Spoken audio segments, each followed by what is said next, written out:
Hello everybody. Good to see you all. Studio B again. There's been some activity in chat, and we got several interesting issues to talk about today. Computer issues. I'm going to put my watch down on the table. The people who've been here for a while know what that means.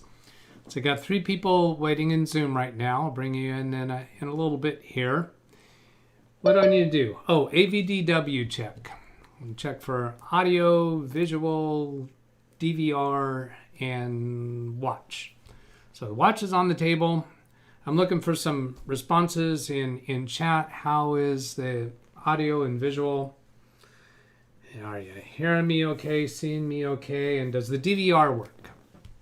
If you're not familiar with the DVR, that means you can just drag the playhead backwards and re-watch part of the video, or you could even start at the beginning if you get in late. You can use the J on the keyboard to go back 10 seconds. You can use the left arrow key to go back 5 seconds. When you're playing it back, you can use Shift, comma to slow down the playback, or Shift period to speed up the playback. That's what I'll often do. Like sometimes I go in and catch somebody else's live stream while it is live, and I'll start at the beginning and I'll play it back at 1.25 or 1.5 speed so I can catch up with the live stream. So I see people saying that looks good and sounds good and DVR's good and still looks studio-ish. Oh, okay, studio-ish.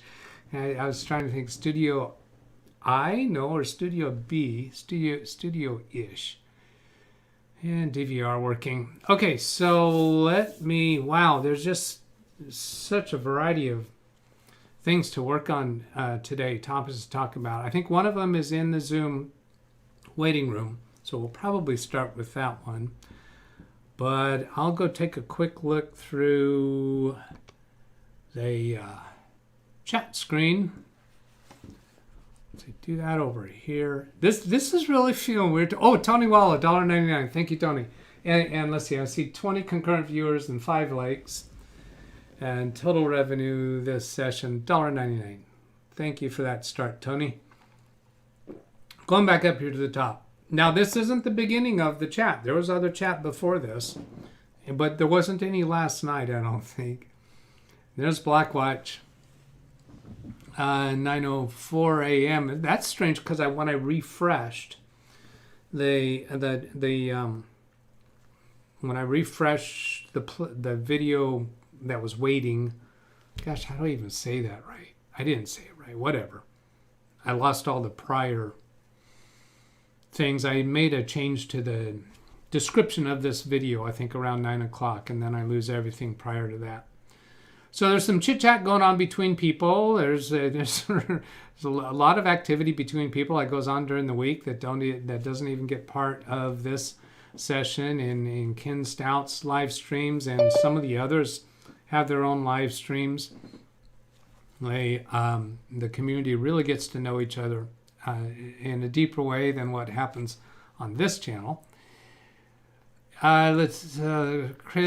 Oh, this is me to Chris. I was asking if I can connect to his computer regarding an issue that he was having. And he was telling about that earlier in the chat, but that's lost now. So we'll get around to that.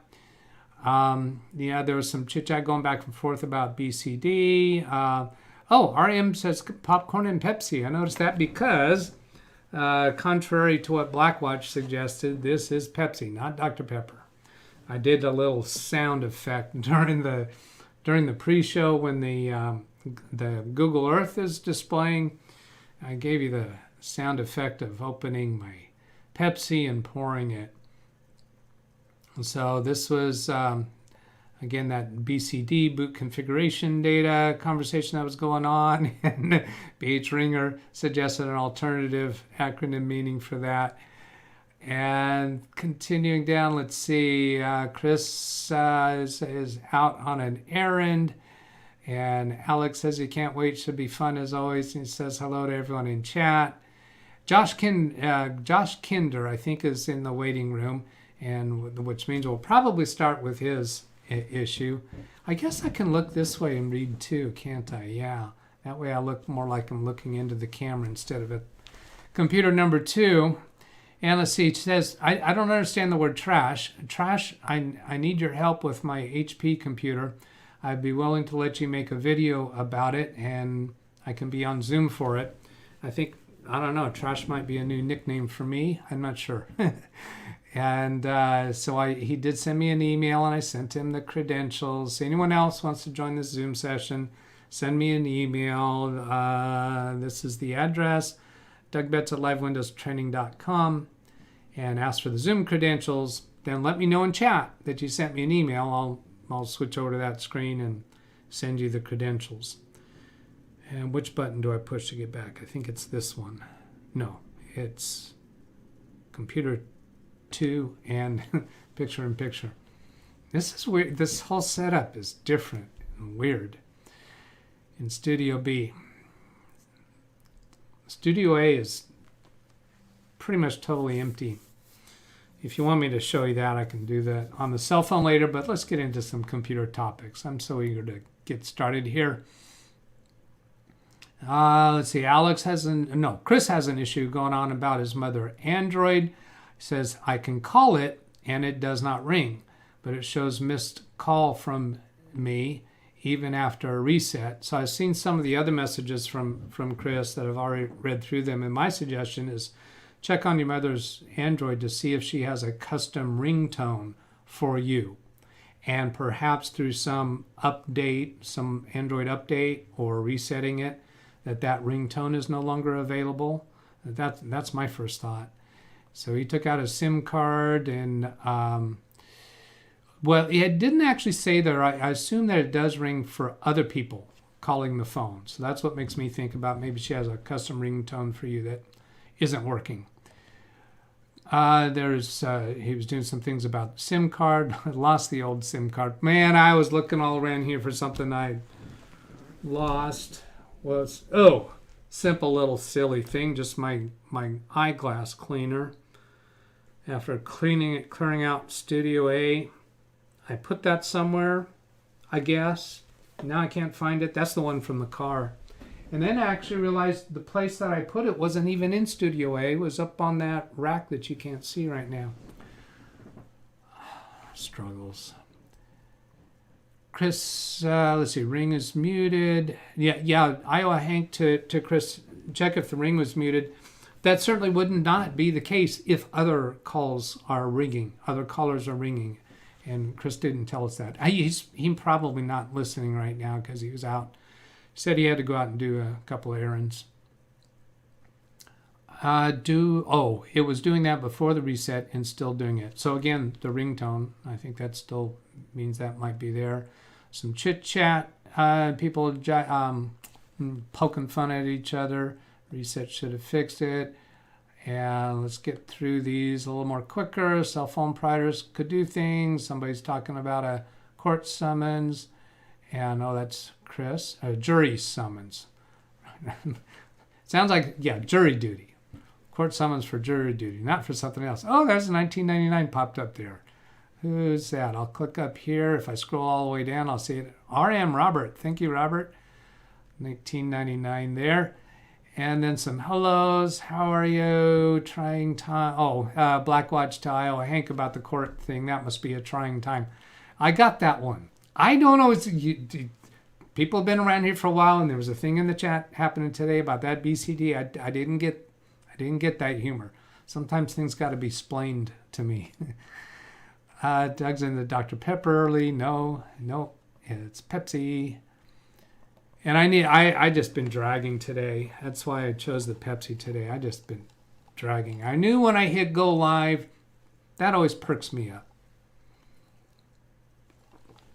Pins and needles every Friday evening when she calls in for the coming week. All right, so I'm going to start going through these a little bit quicker, trying to scan through these and see. Oh, there's some orange stuff.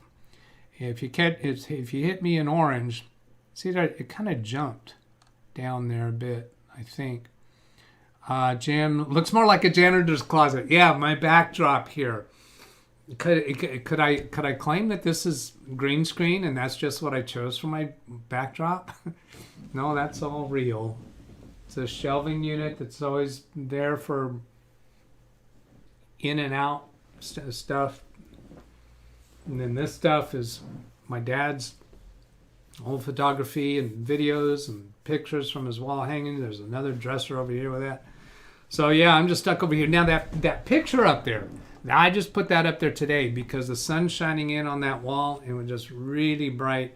I had to put something back there to be darker. So I'm hoping it won't fall off right there. It's just kind of hanging on the lip of a UPS. Studio B-ish, I meant. Sorry. Black Watch. Studio. Yeah, he said earlier studio-ish.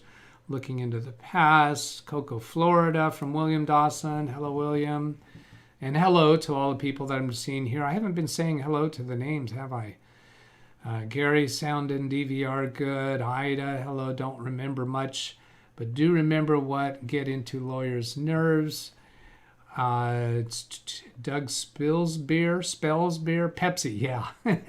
You don't know what's really in that can or that glass, do you? Maybe I put a little rum in there.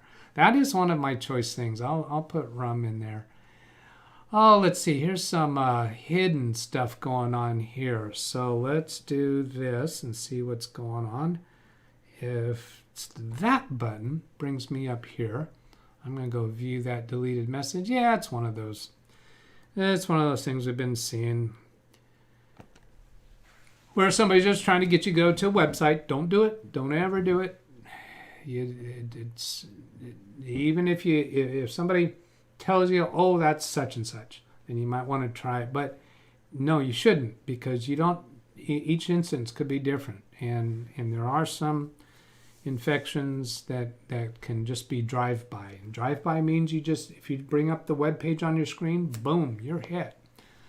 It's unusual, but can be. Josh says that was me. That would be that he's in the waiting room, I think. 5 people in the waiting room. I got to get to them. Sounds like the update did not like a program he had loaded, and that was, I think, Josh's issue. Boy, I think I've got 3 or 4 specific requests today from people. I hope we get to them all. I had him in the crosshairs. So Blackwatch back on in his native form here. I was a little worried about Blackwatch. He didn't show up in the chat last night. He didn't show up very early this morning. Then he finally showed up and seems a little subdued today. I don't know what that's about. I was just thinking, man, I hope he's okay. It does not ring for other people. Oh, wait a minute. It does not ring for other people. It only does this sometimes. Oh, well, that's a little different. So the ringing problem, he originally said when I call my mom, it shows missed call, but it didn't ring. And it doesn't ring for other people. Now, I had that yesterday on my iPhone. And I wound up doing a Google search saying, what is this? This silly, stupidest thing. I should have known better. iPhone 7 this is, has this switch on the side. Right up here, it's a manual switch. I'm going to switch it to the other side. You can see a little red slot there, and that means it's on silent, so it's a physical mute button. I don't know if the Android has that, but if it has that, then that means even through a reset, if that physical button is still in the silent mode, then you're not going to hear a ring. Let's see, this mouse, that screen. You're nowhere as messy as my room from Iowa, Hank.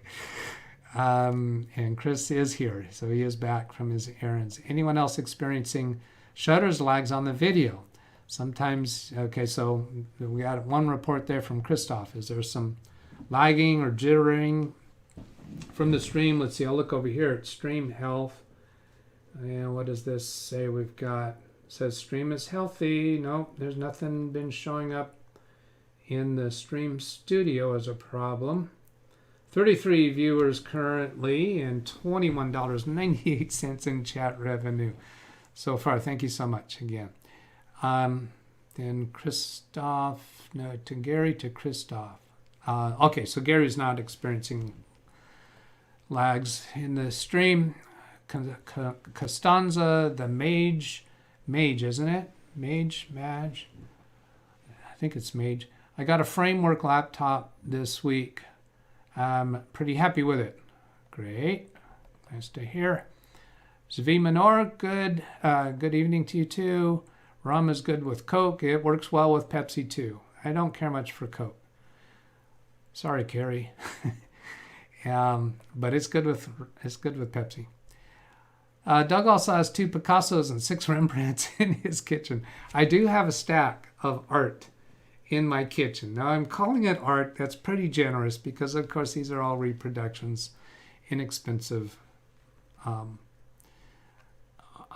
of art. I guess I'm getting to the bottom here because it won't scroll far enough to get to me for me to be able to see it there with my picture-in-picture. So let's do this way.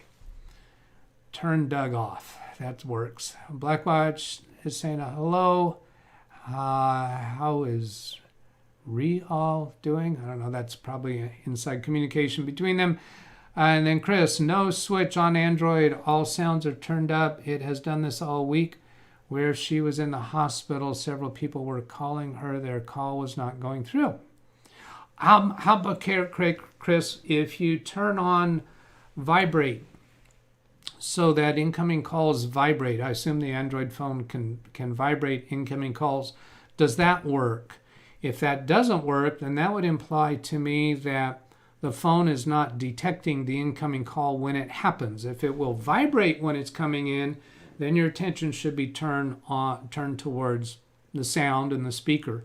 But if it won't even vibrate when an incoming call is happening or show something on screen, then that sounds like something with the phone's reception going on. Williams not having problems with the video stream, and CFW reports that, and John Lewis all the way from Brazil. I think I'm talking loud enough for you to hear me from Brazil. Apparently so, since you're replying there. And then we have new shekel. Shekel, that is your monetary. That's what you call some form of your money. I don't know if it's coin or I think it's a coin. And then Chris, good thought about the airplane mode, but it's been reset. All right. 5 people in the waiting room. Let's go bring them in. So, and all through today, I'm going to be thinking before pushing buttons. Okay, if I press the zoom first. Oh, I want to show you this first. I noticed this, and this is weird. When I do, here's my Studio A button, which is that, which camera is that? That's the Logitech C920. The zoom camera I have set up is different than what I had in Studio A. In Studio A, I had a Logitech C920. This is a Logitech C922 Pro Stream Cam or webcams, something like that. It's called, oh, there it is. It's on my screen. Pro webcam. If I go now, notice the difference in quality. Oh, I see a difference from here. I don't know if you see it through the video. I'll watch over here and see if it shows different. When I go to zoom, there's a delay. Yeah, doesn't that look crisper, clearer? That C922 Pro webcam, that looks a lot better. In Studio A, I had C920s on both the XSplit and the zoom. And when I went to the zoom, it looked poorer, lesser quality than the one through XSplit. So I was surprised to see this. So there I've got the zoom button pressed. I'll do Alt-Tab to go over to zoom and go admit all. Let's see, I'm going to take a quick look at who those are. Those are all names that I recognize. Admitting all. And then there's another thing I need to do. Oh yes, I'll go turn off the waiting room. So if anyone else who comes in, you'll just get right in. Now mute the volume on your YouTube stream and just listen through the Zoom session. Okay? I'm not hearing any echoing. Everybody got that right. And Gary's here. Gary got it right. Sorry, Gary, I'm poking at you. Yes, I know. There's the first voice. I heard a voice. Thank you, Gary.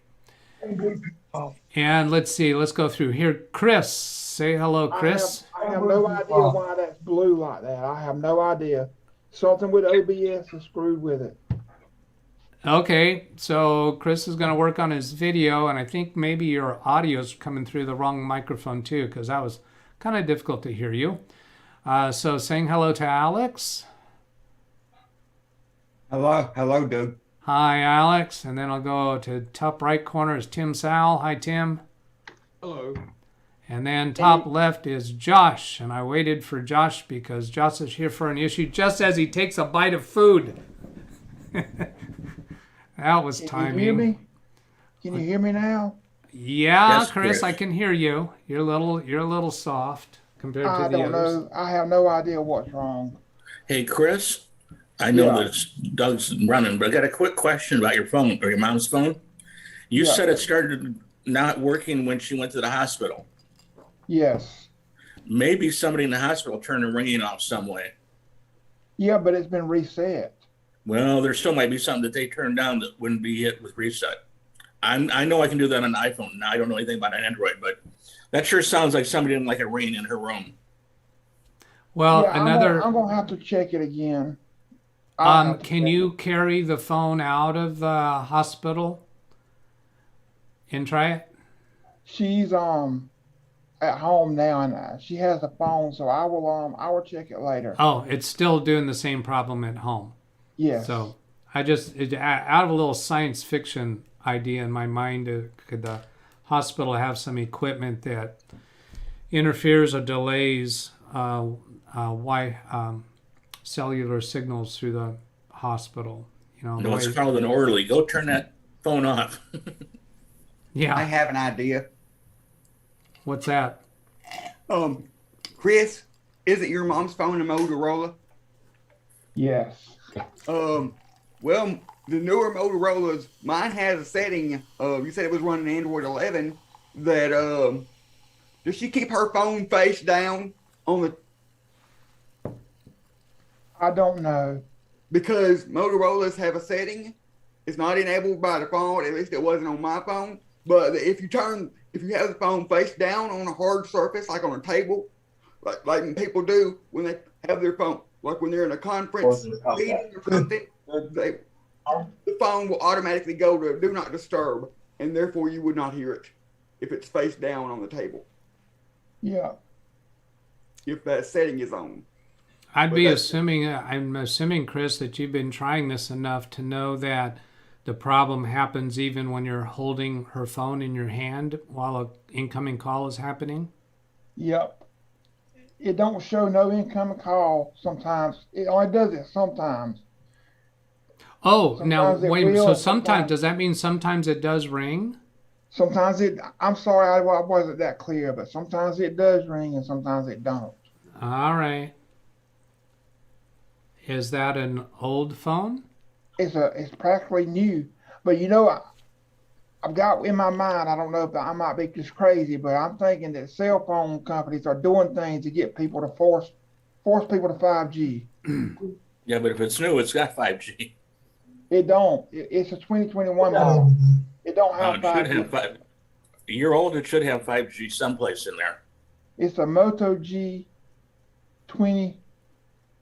2021. Moto G Play 2021. Call the people you got the phone from. It's only a year. Most phones have that warranty. Yeah. Call for warranties coverage. Do agree with Chris. They'll Not all new talk you phones. through something. There may be a known issue with that phone, and I had one of the stories that I have that I'm not sure we're ever going to get to my stories list Sorry. today. because we have some we have some actual live issues to discuss today. But one of my issues on my notes here was actually this is I'm going to go ahead and tell you this because there was a laptop I bought brand new from Dell for a client, and I think I did videos on it. I think I had it on my channel, and then I shipped it to her. When she got it, she had some life issues going on. It took a month before she even tried to turn it on, and it would not turn on. And she's getting two on the side of the computer where you plug in the AC adapter. It has a light, and it would do 2 amber lights and then 7 white lights. The documentation for the computer says that's a video display problem. So I tried some things with her over the phone. We didn't get anywhere, so I called Dell. And, well, I didn't call them. I did their online chat. Excuse me. And they had us try a few things, which we tried. They came up with negative results, and they said, well, the such and such cable needs to be replaced. We'll send out a technician to replace it, meaning it was a known issue with that brand new laptop.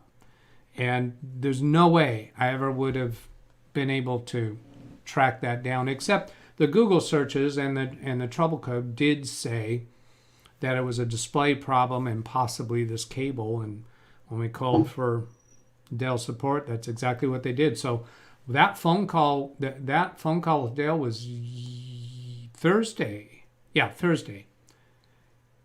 Or it might have been yesterday.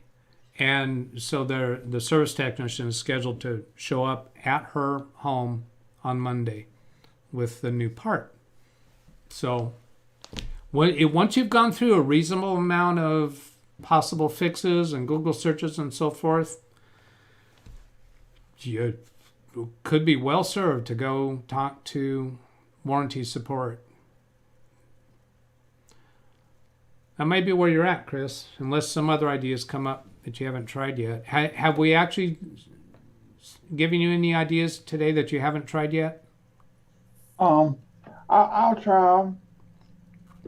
Yeah, Well, I'm not sure that we've suggested anything that you haven't already eliminated, have we? No. No? I'll try them. So what does that mean? You're going to try calling for support? Yeah, I will. Yeah, I think it's time to do that. Okay, so that was good, Gary, to go ahead and turn to that subject, because that's probably going to be maybe quicker than Josh's subject. Josh, it looks like you're finished eating. Yeah, thank you very much. Where are you coming to us from, Josh?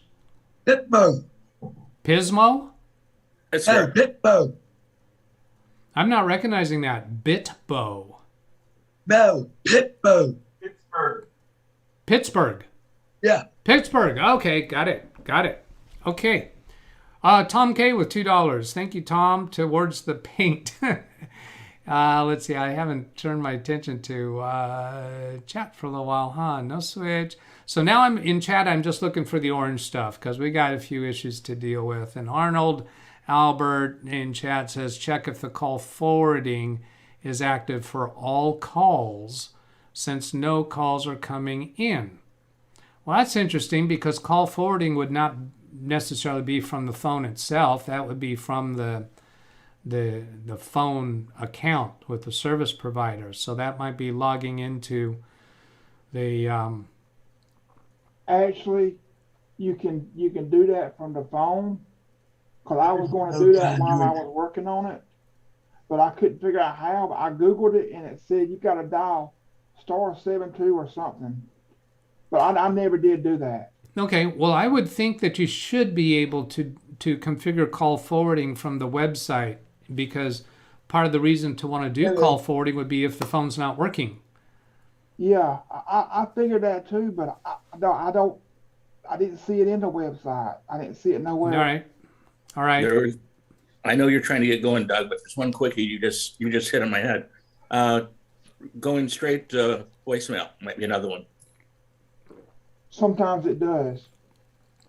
I mean, that might be what it's set to, because I've done that with my phone on purpose in meetings. Well, one key factor that kind of eliminates some of these suggestions is Chris is saying that it sometimes works normal, and it does ring. Is that right, Chris? Yeah, that's right. Yes. I was So looking sometimes at what that was. it does ring and function normal.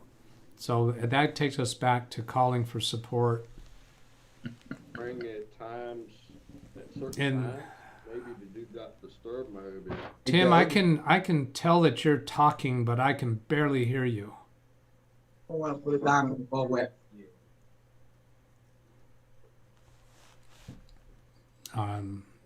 Were you going to try again, Tim? I'm thinking maybe the do not disturb mode is set for certain times to come on and turn off. You know what? I was gonna forget that too. Because I have mine set to turn on at 9:30 every night and not turn back on until 3:30 in the morning, so I don't get disturbed. I would think that he would have noticed that pattern. When it's been reset, they should reset all that. Chris, Not necessarily. Well, reset would be resetting the phone, not necessarily resetting the account Or the setups. or the setups. Yeah. Yeah. is When it you an reset the AT&T phone, branded it phone? reset all settings. What was Alex saying now? I know. Is it Josh said is it an something AT is it an AT&T branded phone? It's Cricket. The reason why I ask is because my AT&T puts a lot of junk apps on their phones, and one of those junk apps is called AT&T Call Protect. And my mom's phone, when people call her, sometimes her phone goes automatically to voicemail, and she doesn't hear it ring. But it's only for certain AT&T phones are nothing but junk. only for certain calls, because AT&T puts the spam filter app on there, and I deleted it. So hopefully now she's not gonna have that problem anymore. Cricket is part of AT&T, so it's probably You may want to check. There's an app called AT&T Call Protect. They put on there, and that's like a spam filtering blocking app that was preventing my mom from getting. That I think was preventing my mom from getting certain calls, like from hospitals or whatever. And so you may want to check that. yeah, because she does get a lot of spam risk. There is some kind of filter on it. Yeah, because I was waiting for a phone call that they were going to on my personal phone, because they were, and because of the weather and because of COVID, they were calling the main office has told them they need to call from a private number. Well, my phone, with my spam filter on my phone, it automatically blocks a private number, and my phone don't even ring. So I had to turn off my spam filter temporarily so they could get through. Yeah. Okay, I'm going to go catch up with some things in chat. Wait a minute. Why is that button showing? Let me turn it off for you.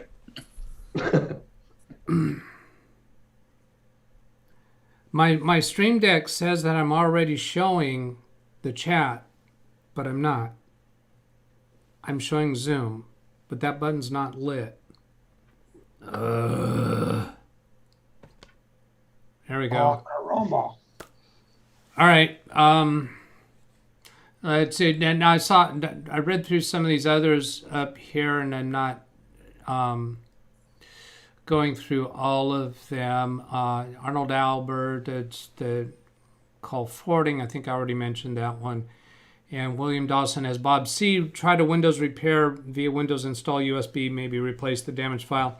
I don't think we need to go that far. I think there's a much easier solution. We haven't got into Bob C's issue yet. Bob C's issue is in the description of the video. And I did add some more to the description of the video to tell a little bit about, I think, Chris's issue. Yeah. So let's see what I Is this say. the same issue from several weeks ago?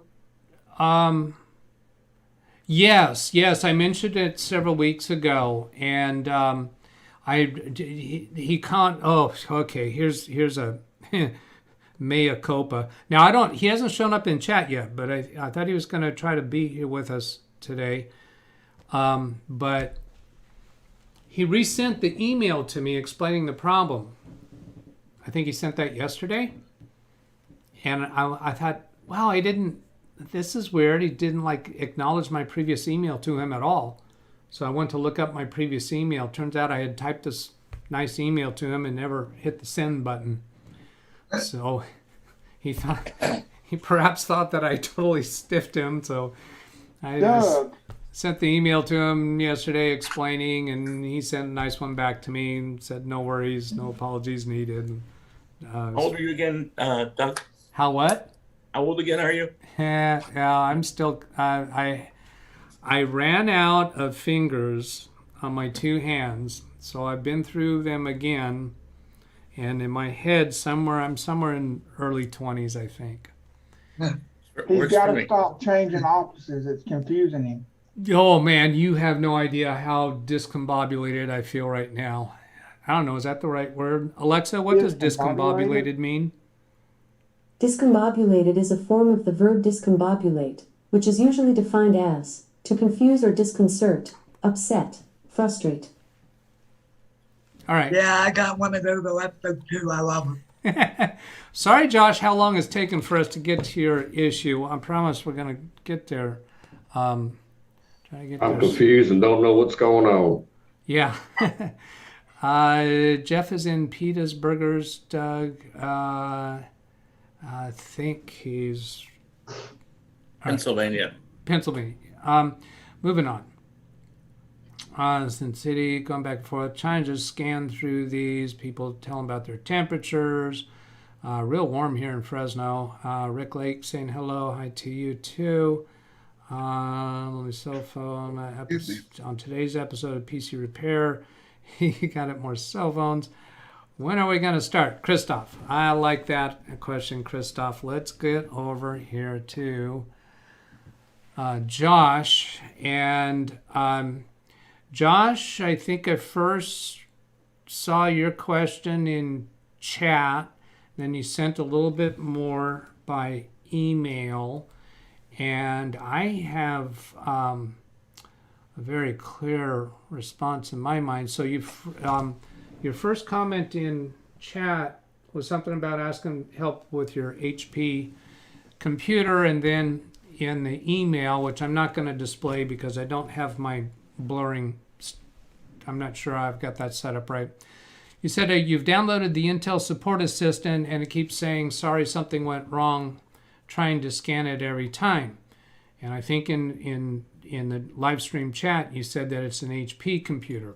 I never used the Intel Support Assistant with HP computers. I only use the HP drivers installation. I don't think it's going to work for you to use the Intel Support Assistant. That was something you would typically do when you have a custom built computer.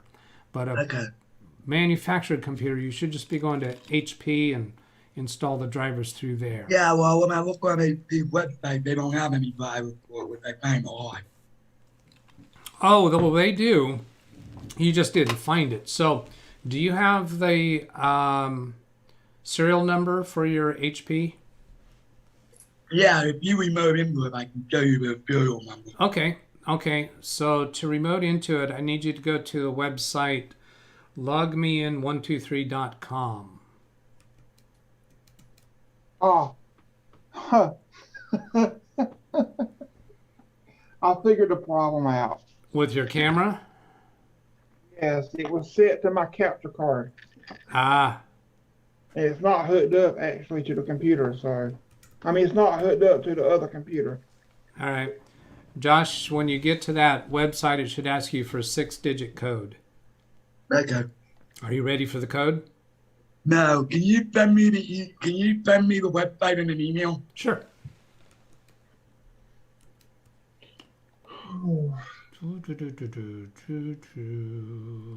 I'm going to reply to your prior, and then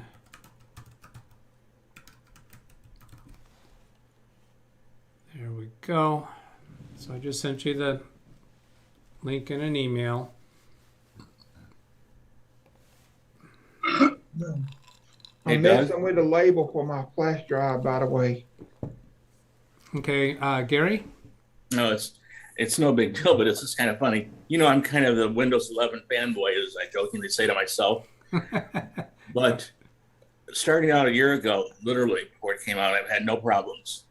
I was on with Ken last week, and I was talking about how it's great. It locked up and gave me the first screen of death I've had on it yet. Oh.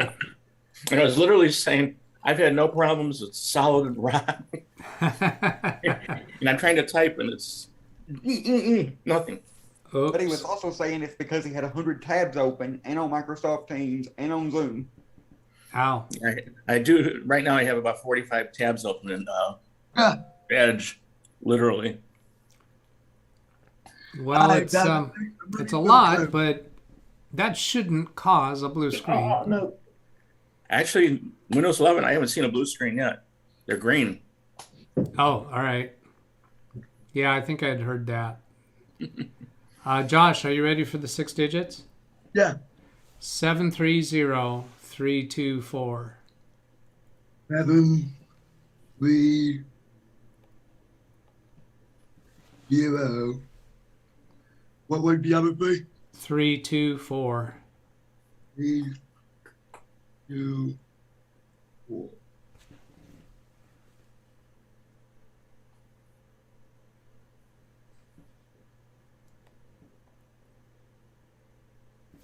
Got a new toy. Hold on.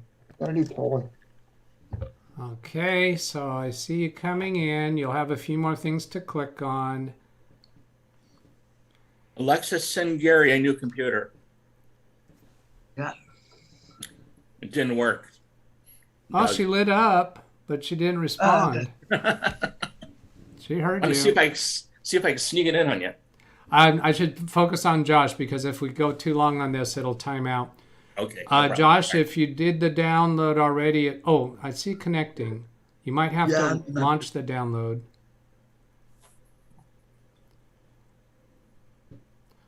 What I'm showing on the screen right here shows up as soon as you start the down. There it says waiting. Then I right click and I choose start. And then I click on launch remote control session. And you'll have to click to allow or yes or whatever the message is saying. Give an affirmative. There we are. All right. So I'm moving the mouse now. Let's reduce some stuff here. I'm going to minimize the Zoom meeting and minimize this. Now, Josh, you'll still see me Yeah, in this. I felt there. Pardon? I felt there. You good? Okay. You'll still see me here, but I want you to be aware that you are still on camera, Okay. even though you don't see yourself on camera. All right. So then, to get your serial number, I'm clicking the start button. Oh, wait. Oh, this is Windows 11, and you have a start button in the bottom left corner. That's interesting. You have this start button. Yeah, I never used that. Okay. And you've added this other one. Okay. I'm going to click that start button and CMD. Oops, wrong keyboard. I tell you, I'm in a different place. Oh, that's coming up slow. Try that again. C, M, D. And I'll right click on command and then run as administrator. You might have a message on your screen that I can't see asking to allow. Oh yeah, here I do have it. I'll click yes. Hey, Doug. Yeah. You may want to, this may be a good idea. You may want to disable his, it looks like he's got a video wallpaper. Yeah, You may want to disable that to speed up the remote connection. yeah, I'm in agreement with you. I'm going to go ahead and finish this for the serial number. WMIC, KEYMOUSE, and what is it? BIOS get serial number. Sometimes I type that in the wrong order. No, that's right. Okay. And I'll double click on the serial number. Shift left arrow to get rid of that extra space. Control C to copy it. And then I think I actually have a way to turn off that wallpaper through log me in rather than actually changing his settings. I so rarely need to do that. Let's go full screen. And where is that at? Task manager, send file, keyboard layout. These look like screen capture. No. Huh. No, none of those. All right. Let's close this, exit, and I'll stretch this to the window so it looks bigger, and then change your wallpaper. Well, now you've got something extra set up in here. Josh, do you know how to turn off that fireplace wallpaper? Yeah. Yeah. Could you go ahead and do that? Because obviously you've added some extra stuff to Windows 11. It might be. Oh, it's actually a video. Yeah.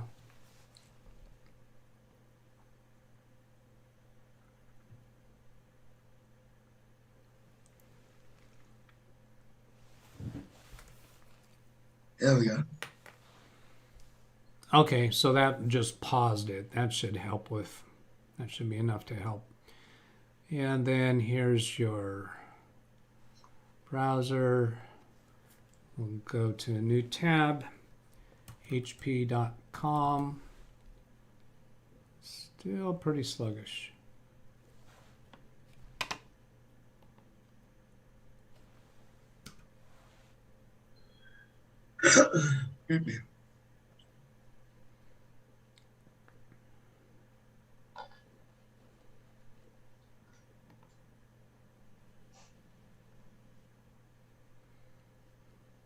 hp.com US home. Okay, then click support.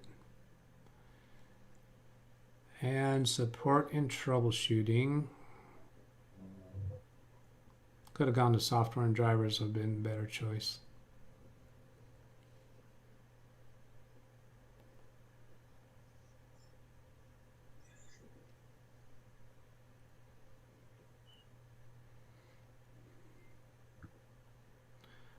Is this a laptop or a desktop? Josh? You're not hearing me right now. Seems to be moving. Does anybody else, did you catch him saying it's a laptop or desktop? It's a laptop. It's a laptop. Okay. Yeah. Right after I clicked on the wrong one. All right, then I'll click in that field and Control V for paste to paste the serial number and then submit. What is this thing up here in the upper right corner? Assistance for Microsoft Edge. Get down, oh, right there. Not now, it's underneath. It's hidden by the zoom. I'll click not now, that should get rid of that.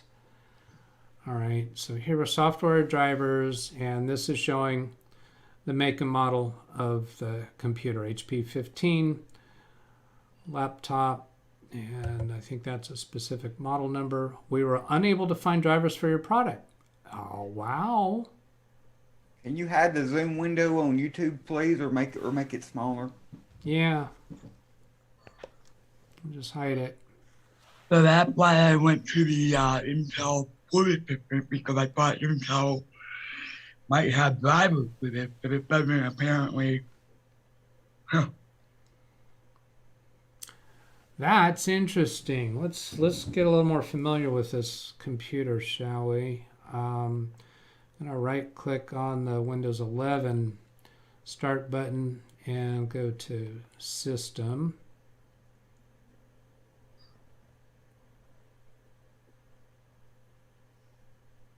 How old is And the I have computer? another computer. I have another computer that I have Windows 11 on, but it's currently not supported, but I'm still running Windows 11 on it. Okay. I'm being brave. You're being what? I'm being brave. You're being blamed? No, I'm being brave by putting Windows 11 on it. All right. So 8 gigabytes of memory. That explains a little bit of the sluggishness, maybe. 1.1 gigahertz. Intel Pentium. All right. So this computer clearly is not Windows 11 qualified. Yeah, Intel Pentium. I'm suspecting the reason why HP is unable to come up with, although we haven't done anything about letting HP evaluate this computer. There should be drivers for whatever version of Windows originally came on this computer, and that's not even there. Windows 10X. It came with 10S. Yeah. All right. But still, there should be drivers for even for that. Do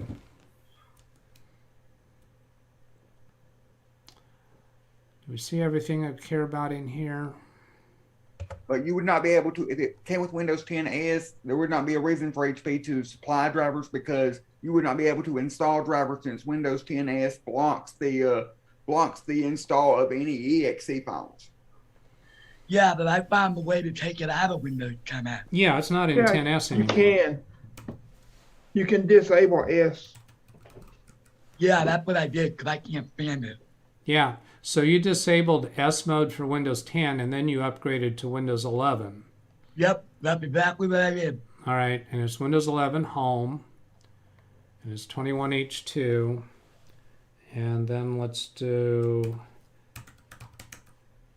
MS Info 32, get a little more familiar with it there.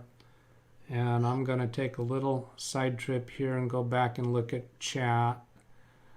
Come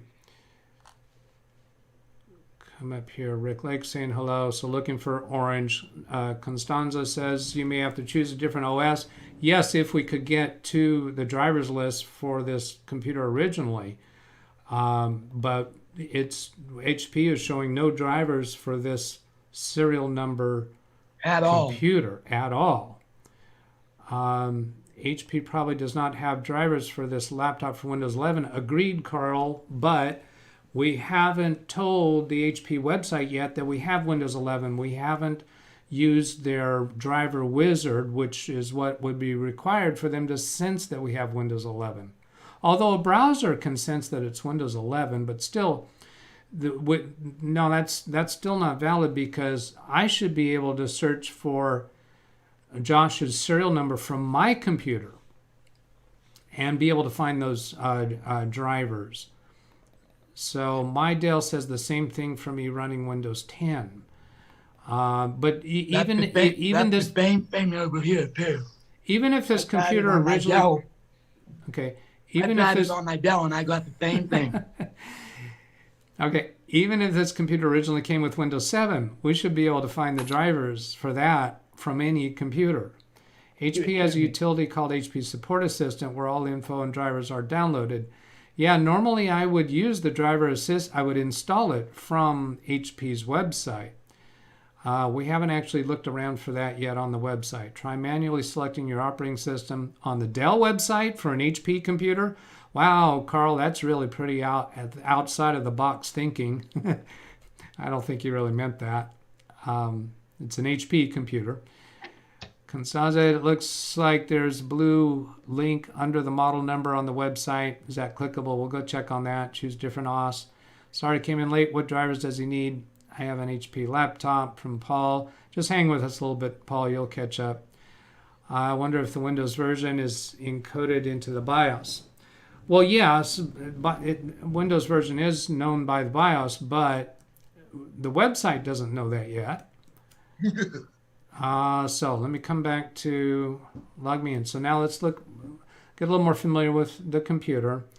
That's the name of the that's assigned to the computer. There's a system SKU that could wind up being needed. It is very not qualified for Windows 11. It's UEFI BIOS. Mobile platform, elevated. Anything else in here we care about? Username, 8 gigabytes. No, nothing else there that I need. I'm going to minimize this in case we come back to it. So then, try manually selecting your operating system here. Choose a different product. Choose a different OS. So it has sensed what operating system that you have because of the web browser. We hadn't actually told it that we're connecting with the computer that needs it, but let's go ahead and try to choose a different OS. Select operating system. And yeah, so that link is live, but there's no operating systems listed. There's no versions listed. My point I was trying to make earlier, Doug, is that because the computer originally shipped with Windows 10S, even though he upgraded it to Windows 10 Home, because the computer originally shipped with Windows 10S, and you can't install regular EXEs, including drivers, under Windows 10S, HP would not find a need to put drivers on their website for this specific model of computer. If that makes sense. I'm with you, and I did not grasp that fairly when you were pitching that earlier. So I'm gonna restate it. Since the computer shipped with Windows 10S and perhaps only ships with 10S, even though you can take it out of S mode, since 10S is an operating system that is not capable of installing anything outside of the Microsoft Store or Windows Update, that HP doesn't put those drivers on their website because they cannot be installed for 10S. So that would mean all driver updates would come through Windows Update, and that HP would be required to provide all such driver updates directly to Microsoft. Now, I haven't talked that through before or thought that through before, and I don't know that to be the case, but that seems like a reasonable deduction. Let's see what else we can find here. Choose a different product. So that should be true even if I search that serial number on my own computer. So I'm going to try that. I'm going to switch back. If you can get the INF files, you might possibly try installing the drivers through Device Manager if you can get the .inf files for the drivers. Yeah, but then again, why would HP even have those available if this computer was never intended to be able to have drivers distributed? They wouldn't. And that also explains why it's so slow and has a Pentium and only 8 gigs of RAM, because they're only intending for it to run Windows Store apps. Yeah, that's what it was designed for. Like under Windows S. Like a Windows S is a Microsoft equivalent to a Chromebook. Yeah. Pretty much. So here I'm going on using my computer.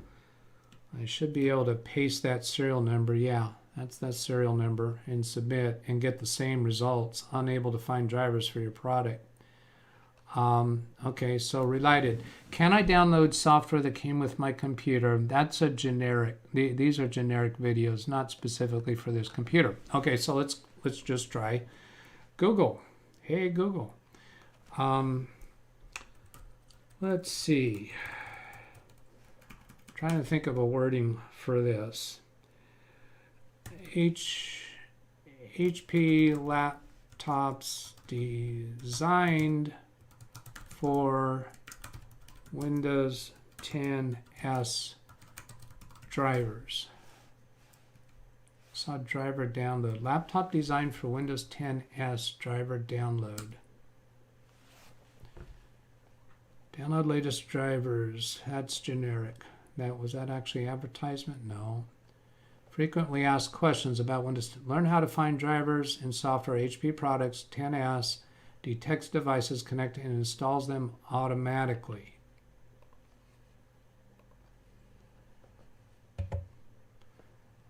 Where do I find drivers in software? Okay, this whole thing is frequently asked questions about Windows 10 S mode. This is on HP's website. Where do I find drivers in software? All drivers for Windows 10 and S mode are available through Windows Update Server only. Boom chakalaka. I was correct. Boom chakalaka. Windows Update only. So let's go back and look at Windows Update on this computer. I'm going to Windows D to minimize.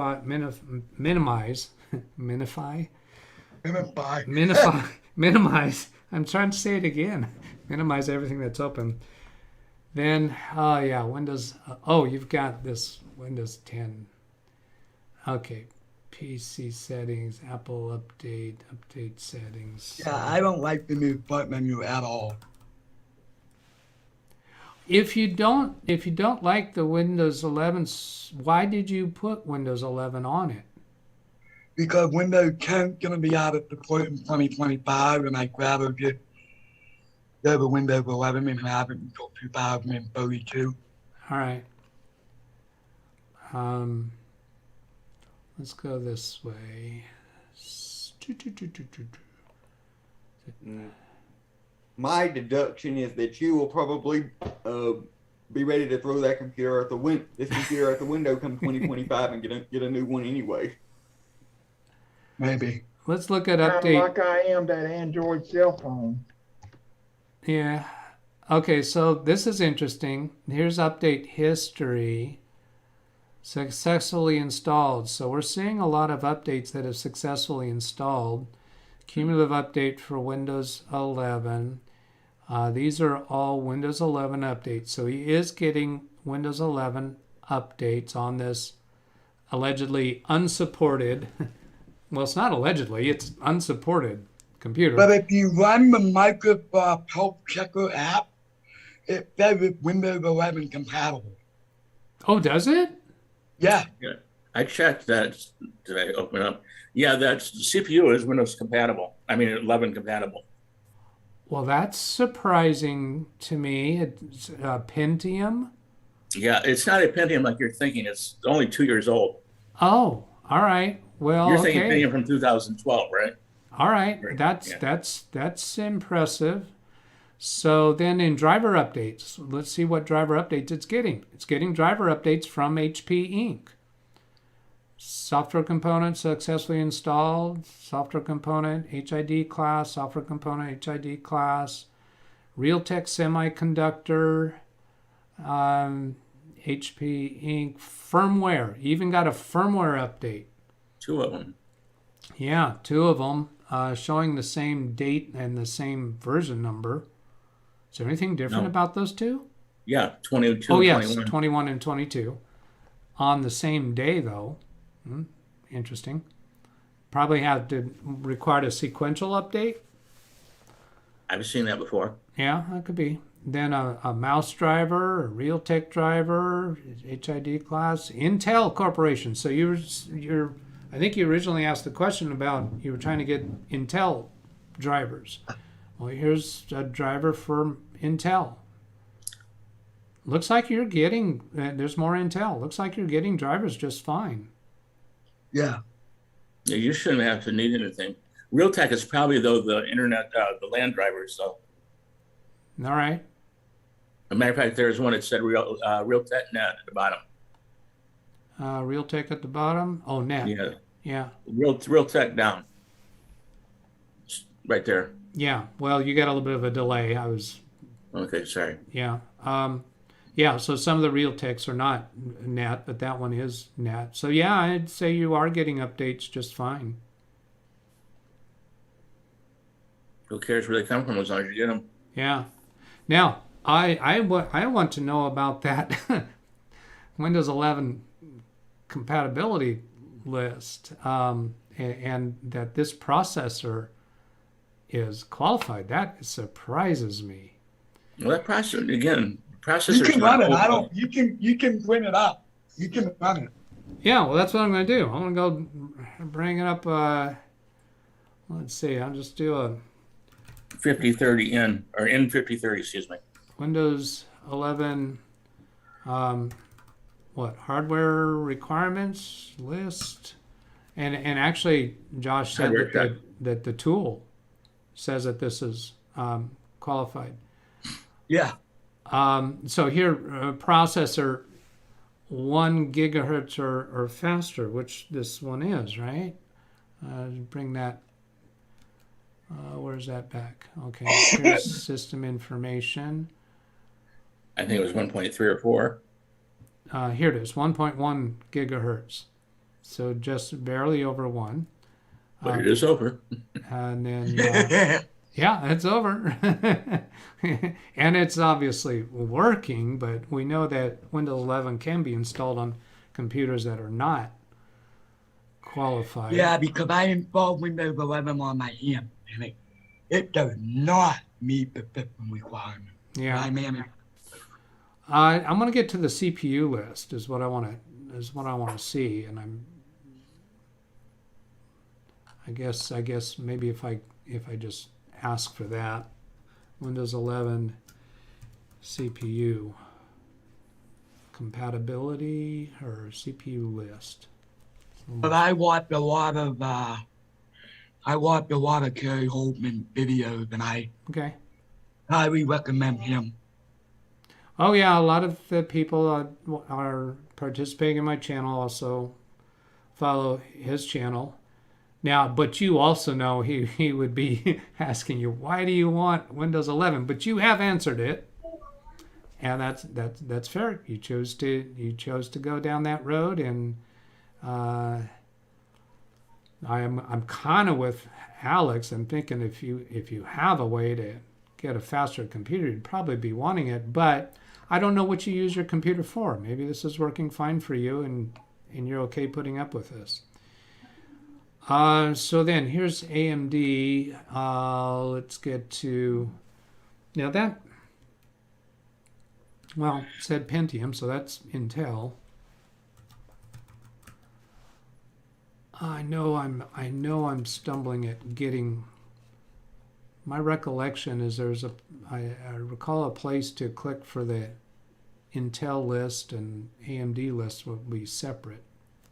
But yeah, I watched Kerry Holtman, and I highly recommend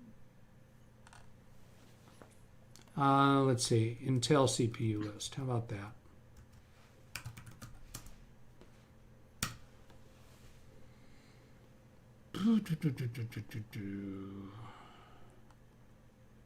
Those are shop, third generation. Which Intel and AMD CPUs? These are all the CPUs. All right. Mm-hmm. Give me a clickable. Oh, I know. We're searching with Bing. That's why I'm struggling finding it. Bing should have it as the wallpaper. Little jab there. Okay, where do I get to it? This is a little cumbersome scrolling because of the sluggishness. This is Josh's computer. I'm very likely to scroll right past what I'm looking for because I'm talking and thinking and reading at the same time. Live cool. Here you go, Doug. Is it there? Well, that's a repair tool. I don't want that. Okay. No, I want the Intel CPU list for Windows 11. Here's minimum requirements. Separate. Kind of AMD again. Okay, so I'm going to scroll way down. See if there's Intel's. Okay, so these are alphabetical order, it appears. Yeah, Atom, Celeron, Core. So we want to get to Intel Pentium, right? There's Pentium. Okay, there's the beginning of the Pentium section. And then Alt-Tab to get back to that system information. This is Pentium Silver N5030. Silver N5030. Silver N5030. Wow, I did not know that that Pentium is still around as a I didn't know that either. current Yeah, but processor. that's a 2-year-old chip. That's not around. Well, yeah, but it is still within, if it's within Windows 11, let's see, so release date, huh? I did a Control-C to copy that. Go to a new tab. All right, I'm going to do google.com. I hope this doesn't harm your computer. I'm using Edge to go to google.com. No. Release date, Intel Pentium Silver 5030. These are advertisements. I'll scroll down below the advertisements. November 4th, 2019. 3 years ago. 2 years, 2 months, 3 months. Well, that's within reasonable recency for Windows 11. Hello, Jeff. Okay, so Josh, have we answered your issue? Yeah, just go through Windows Update. You're getting, you got all the drivers. You're good. All right. A lot of them. Yeah, that looked fully fine, and this computer is supported by Windows 11, so you're good to go. Blew me away. It's not a racehorse, but it's supported. Right, it'll do the job. It'll work. Okay, so back to Zoom. Somebody else chimed in. Well, let's see who is. I'm here, Doug. Oh, Jeff Ryman's new here. Okay. Well, yeah, I'm not going to call you a new person, but. I don't feel like a new person. Did you say nude or nude? I said new NEW. Okay. No, you wouldn't want the other. Safe for work channel here. SFW. Family friendly. Yeah. No. Yeah. Let's move on to another. I haven't seen or heard from Bob C. in chat. Bob C., if you are watching this, please speak up in chat so I can know that you're here. And is there somebody else in chat today with an issue? Because a few issues came up this morning, it feels like. I'm not sure. I've got them all listed. Got one for you, Doug. Since you do have a couple of clients that are using a Windows 11 notebook, they are coming up with feature updates before October. Okay. Yeah, they are. Windows 11 notebooks. Well, any Windows 11 Home and Windows 11 has come up with a feature update before when? October, when they said they were going to do feature updates once a year. Oh, yeah, the once a year. So October, that's kind of all right. No, they'll be doing it next month. Oh, next month, not October. All right. Right. In other words, that's why I was telling you. They'll be doing it this month, actually.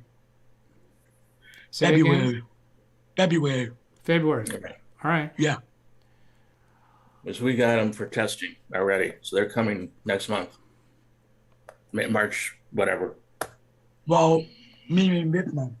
Yeah. February. Whatever. Okay, so Christoph, I'm not going to send the model number of the laptop because we have answered the issue, and I realize that you asked that in chat a while back.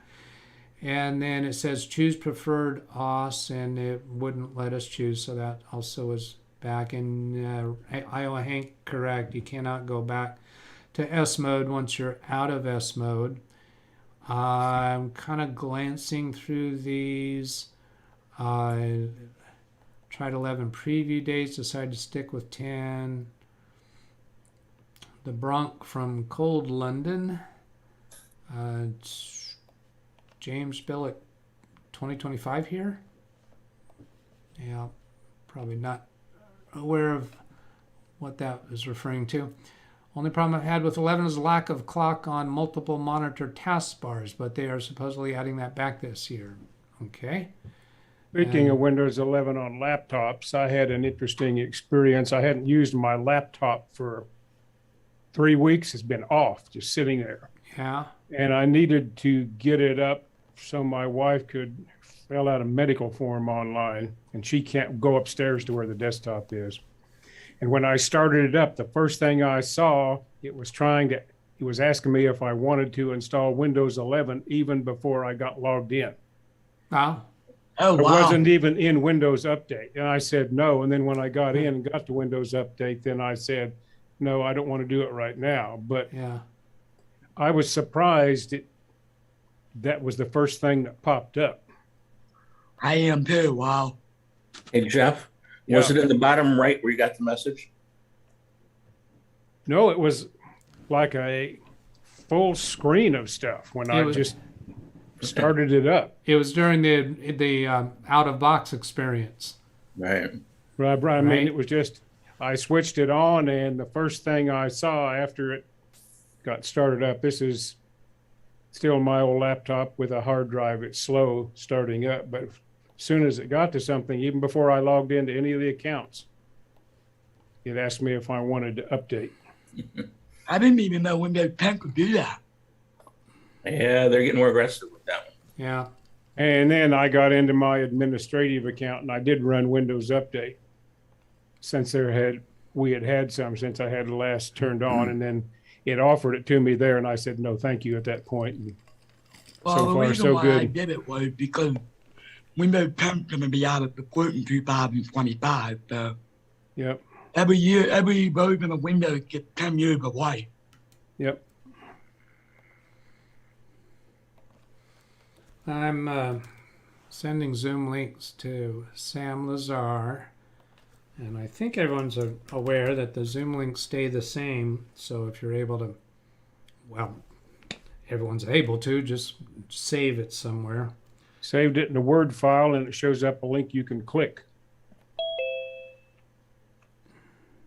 I have to. I don't remember the ID number from memory sometimes, so I have it copied and pasted in a notepad.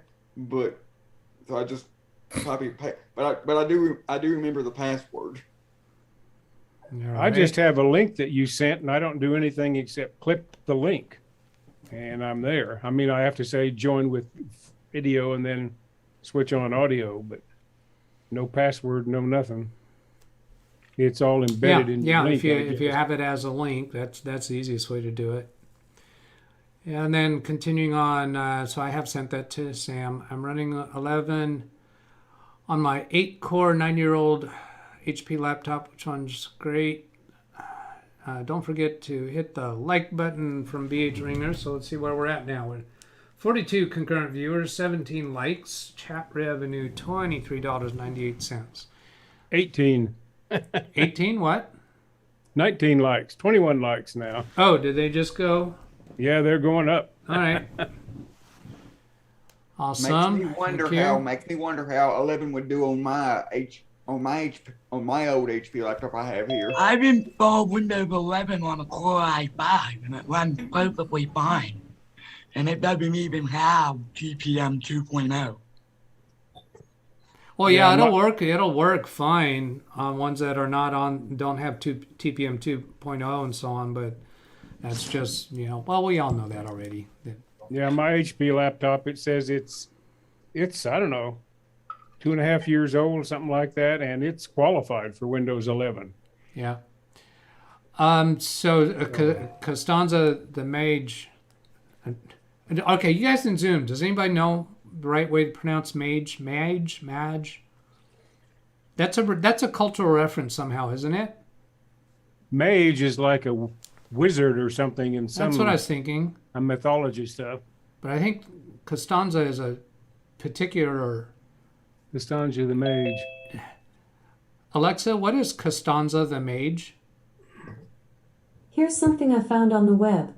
According to ProFootballRumors.com, as a former first-round pick with a fifth-year option, Costanzo will earn a $7.438 salary this season if he doesn't agree to a Shut new up. deal. Stop. Well, that was unrelated. So, but anyway, what he says is Steve Gibson is going to develop a Never 11 program similar to his Never 10. He actually already did develop it. He just hasn't released it for public consumption yet. He's given it to his insiders. Yeah, it's still in beta. Of course, we all know, or most of the people in this channel knows, that if you just go into BIOS and turn off Secure Boot and TPM, that will prevent it from coming to your computer. But apparently he's doing something that's a little more user-friendly to implement, I suppose, or probably quicker. Because even going into BIOS, well, you got to restart the computer for that. If you're at a client's computer, for instance, in an office, maybe you'd rather just be able to apply it's probably going to be a registry patch. Yeah, but remember, some of the security programs now, like Norton, are still using Secure Boot. Yeah, they actually are. Oh, yeah, certainly. So it'd be like shooting yourself in the foot to get out of going to the. Oh, certainly. Military. If you're in a secure environment, I wouldn't be wanting to do that. Yeah. And I don't know. I might take a look at what he does with that. But I'm at a point now where when clients need a new computer, I'll discuss with them about Windows 11. No, I'm good, thanks. No, I'm good. Yeah, Josh, can you mute your microphone when you're talking to other people, please? Yeah, I'm good. All right. They won't bother me. All right. So anyway, I'm at a point where I'll discuss it with them and just go ahead and buy a Windows 11 computer if they say, okay, yeah, let's go ahead and try it. We've got to get there eventually, and if we do it on one computer, we have time to kind of feel it out and see how it's going. But I'm not recommending either way at this point. I'll explain the situation to them and let them decide. If I recommend either way, then I'm kind of on the hook for it. And if I recommend Windows 11 and then have troubles with it, then I'm faced with a situation. Is it really reasonable for me to charge them for the time it takes to fix it? And it's justifiable that I should earn money for the fixes I have to do. Now, if they choose Windows 10, I'm telling them, well, that means later we're going to have to upgrade it to Windows 11. It shouldn't be very time consuming on my part, but it is an extra step that we'll have to go back and do on the computers. So I'm kind of at a little bit of a transition point in my outlook on it. Turn off TPM in BIOS to avoid the dreaded update to Windows 11. I've been missing your Tech Tales videos. Oh, well, thank you for mentioning that. I'm missing them too. and I do have a path in mind for how to get back to them. The season 2, I was trying to do all these pictures and videos and such, and man, that just turned out to be so much work. But anyway, that should get revived down the road a bit. Let's see, 23 likes, 42 watching. The risk if Microsoft quits doing updates. Oh, and also the risk on unsupported equipment is down the road there might be an update where unsupported equipment gets broken.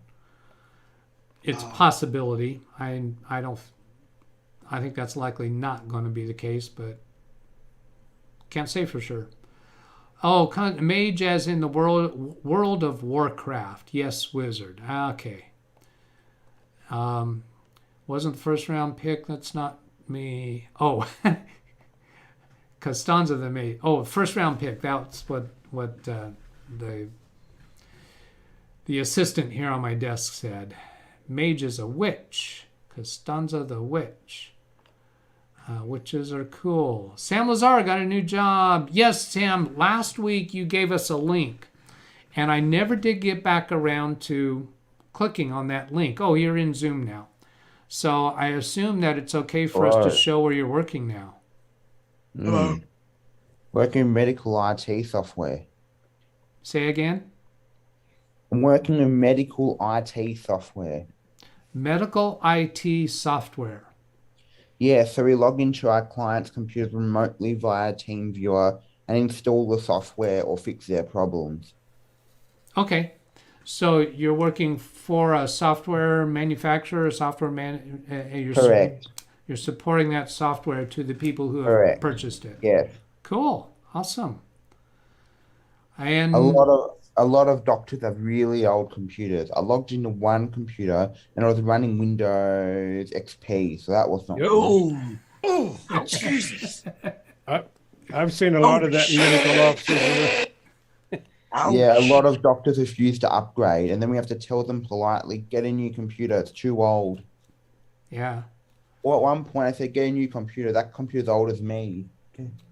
I ran into a situation here when I was visiting with one of our doctors, and they had still running Windows XP 2 years ago. Oi. And it was because they had some software that ran equipment Oh, yeah. that there was no upgrade for. Was it air gapped? I think so. Yeah. And for anyone that doesn't know, air gapped means it's not connected to the internet or network. Yeah. Well, you speak of that. The next to last place I worked here in Las Vegas years ago, we were trying to get a license for a nuclear waste repository. And so everything had to be, they were very picky about everything. And to do technical calculations, we had stuff we called qualified software. They had gone through a very rigorous process of showing it was supposed to do what it said it did and so forth and so on. But the kicker was that if you made any change on a machine, even installing another piece of software or let it Windows update, it disqualified the software. And you had to go back and rerun all the test cases over again, some of which took days. Oi. And so all of the computers with quote qualified software on them were run on a completely separate network that had no internet access. But that sort of a situation is a real pain in the keister. Yeah. Can imagine. It was overdone, and because of some prior experience, I got involved with the people trying to write the procedures for software qualification. And that was no fun at all. Because you had folks sitting up in government offices who thought they knew what you ought to be doing, but they weren't actually doing any of the work. Yeah. And they're writing the rules. And these are some of the same people who get to evaluate your performance as a government contractor. And usually they have a bachelor's degree from a third-rate school, and they don't have a clue what you're talking about. So, but Okay. nonetheless, that's the way it was. Next End of topic. rant. You're finished there, right, Jeff? Yes, end of rant. Oh, okay. So I'm connected remotely to Chris Garrett's computer. We'll turn to his issue now, and I'm trying to remember what it was. You are indeed connected. Okay. Yes, I am connected. So are we good to bring you up on the video now? Your computer? Yeah, you got just the chat and you got your desktop there. So here we go. Here's Chris's computer. It is Windows 10. It just looks like Windows 7. Okay, now I'm trying to remember, Chris, what was the issue that we're working with on your computer? I'll show you. Okay. Oh, favorites. Watch this. Ta-da! Yeah.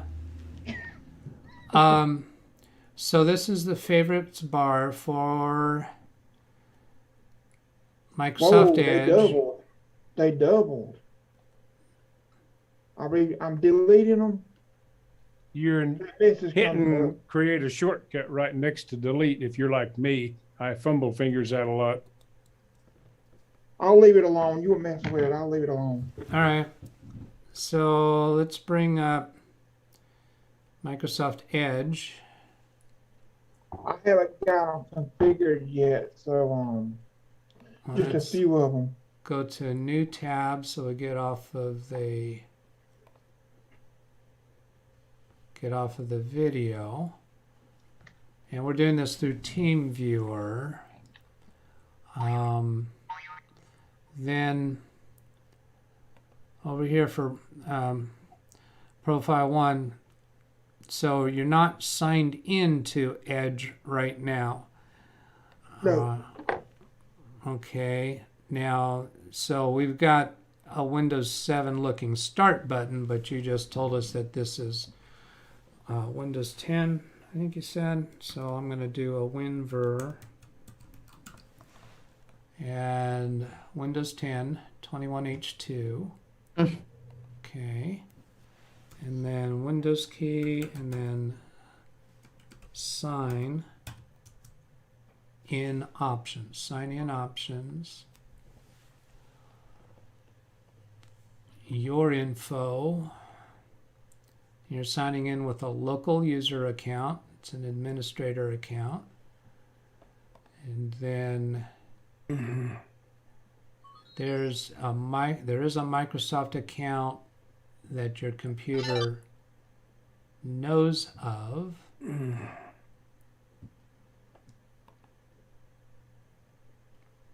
Okay, but you're not logged in with the Microsoft account. So accounts used by other apps. Add the accounts you use for your apps here and sign in your favorites apps easier and faster. So what you're showing us is you are deleting the favorites from the file system, from Windows Explorer, rather than managing them from within Edge. I'm guessing that because your Microsoft account is still associated with apps on the computer, that's what's causing that update. Now, if we look in here on Edge itself, there's just those 4 favorites It could be the there. Microsoft Store. I don't know. Yeah, and so, but see, that whole list of favorites that are in that folder aren't showing up here, are they? There's nothing in this other favorites folder. So this is all that's showing up on your favorites bar. And I'm suspecting that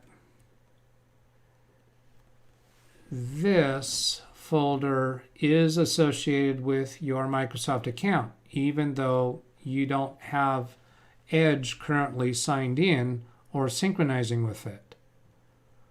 I'd rather it not be. You'd I think rather... It was like that before. It was not synced before. I don't know. I thought it was not synced before. Well, it's not synced now. But the fact that these are showing up in the links folder, I think that's not actually associated with your Microsoft Edge profile. Your Microsoft Edge profile that you're using right now is not synced. But if you sign in to sync with data, I think what we're going to see then is you're going to see the favorites that are actually in this folder. So I think this folder is automatically synced to your Microsoft account just by the fact that your account is associated with the computer, with apps on the computer, even though you're not currently signed into that profile on Edge. Now, this is all off the top of my head. I have not looked at this issue before. Is that making sense? Is there other thoughts or comments from what some people refer to as the peanut gallery?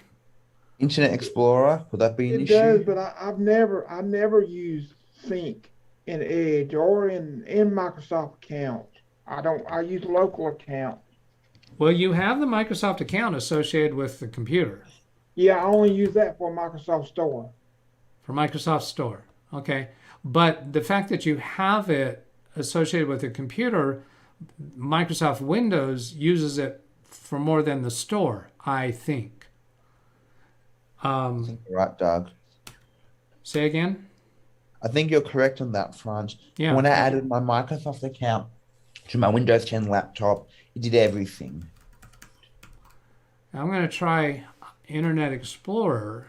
I use the Windows key and then type I Explore, and here it is. Let's see what we get. I think it actually opens Edge in Internet Explorer mode. So here, this settings gear is classic Internet Explorer. This says About Internet Explorer. And let's see what favorites show up here. View favorites. Yeah, these are the favorites that I think are in that folder. I'm guessing. So this is, we'll restore that down. Whoops, that was Edge. That notepad I got open, might need to close that because it might have, I think it only has the Teamviewer credentials on it, but it's okay. There's a notepad that's minimized. Right here, I'll just right click and close it. It's just it will expire. It will be okay. All right, I'm just going to go ahead and click close it don't anyway. save. Click don't save. Okay. I copied it. Now, so what I wanted to do is bring up that, here, the favorites links, and see if these are indeed the same.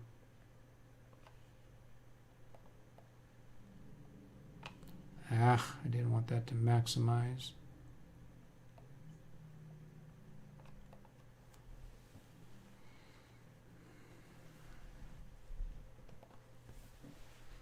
Okay, so there's AT&T login, match. Bank of Dudley, match. CCBG, match. Chase, match. So what's showing up here is showing up in Internet Explorer. Internet Explorer doesn't use the Microsoft account. Does it use even a profile? I don't think it does. No, it doesn't use a profile, so it uses whatever's in here. So why is this repopulating when you delete it? Now, if we actually delete those favorites from here, It's okay if you do. Is that okay to do? Yeah, it's okay because a lot of them are old, and I got them saved anyway, so it's okay. So now this one, AT&T speed test, that doesn't actually show here, does it? These are in alphabetical order. So I'm going to right click on that one and delete it. I don't think we'll see any change over here. Then I'll right click on AT&T login. When we delete this, I think it will disappear from here. Do I have to refresh? Well, let's see. I don't want to drag that over. I should be able to refresh it from the view menu. Or not. Home. No, let's do this. I'll click on the title bar and Windows key right arrow. So it takes up the right half of the screen, and then I'll click on Internet Explorer to be the left half of the screen. And then AT&T log. Here's the refresh. AT&T login is still there.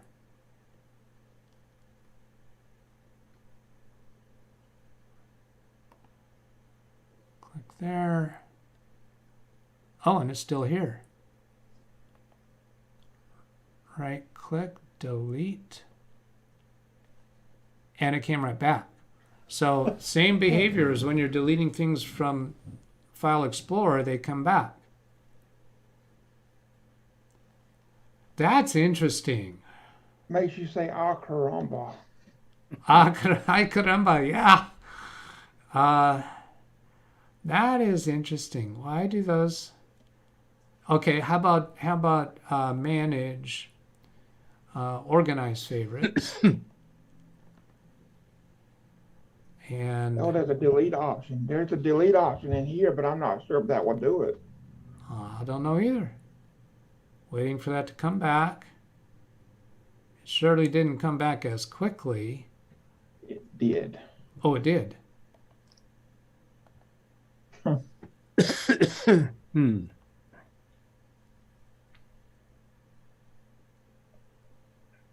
And I think, yeah, without clicking anything, without doing anything to refresh that screen, it comes back. That's weird.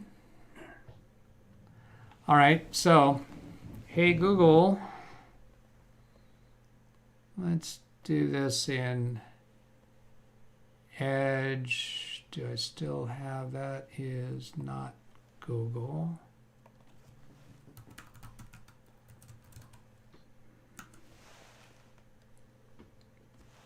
All right, so unable to delete.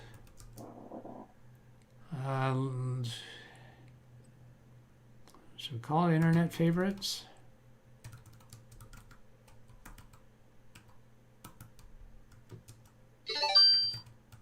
Windows 10. Can't delete favorites from IE. Please try delete favorites by holding Shift Delete. Or use CD command to navigate to the folder. I think we've already proven that doesn't work. Right? Doug Wintermute had a suggestion. It said, are the favorites synced with OneDrive? Oh, good. All right, let's find Hey, out. Doug, can you make the screen bigger on my laptop, please? I can see. Can I do what? Can you make the screen bigger on my laptop so I can see it? Oh, all right. Screen bigger on your laptop so you can see it. Which screen? He might mean let's see. Everybody Is that got what he a means? little window. Oh, everyone was seeing it in a little window? No, I am. Is it better now? It dipped on a little window on my desktop. you Okay. make it- Oh, I know. I need to switch back to your computer because I'm on Chris's computer. So I'll switch back. I can't really see that good. All right. Well, you can do whatever you want on your computer now because I'm not. Yeah, I'm gonna watch the screen. I'm just gonna stay on. All right. I'm alt tabbing through Oh, Chris's shoot. computer. I got to minimize Chris's computer on my computer before I can switch back to Log Me and Rescue. And then, oh, okay, so let's see. We can exit that There we go. minimize That view. better. Okay, and then also I think on your, I think you had the video. Oh, no, you don't have the YouTube video running, do you? No, I'll just stay on the live stream. That's fine. But on the Zoom, you're not going to see Oh, okay. what I'm showing. You'd have to be watching the video. Yeah, I'm be- gonna watch it on my phone. Oh, you have it on your phone. Okay. Yeah. All right. Then I'll put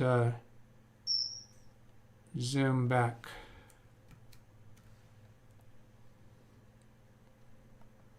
Big on your screen.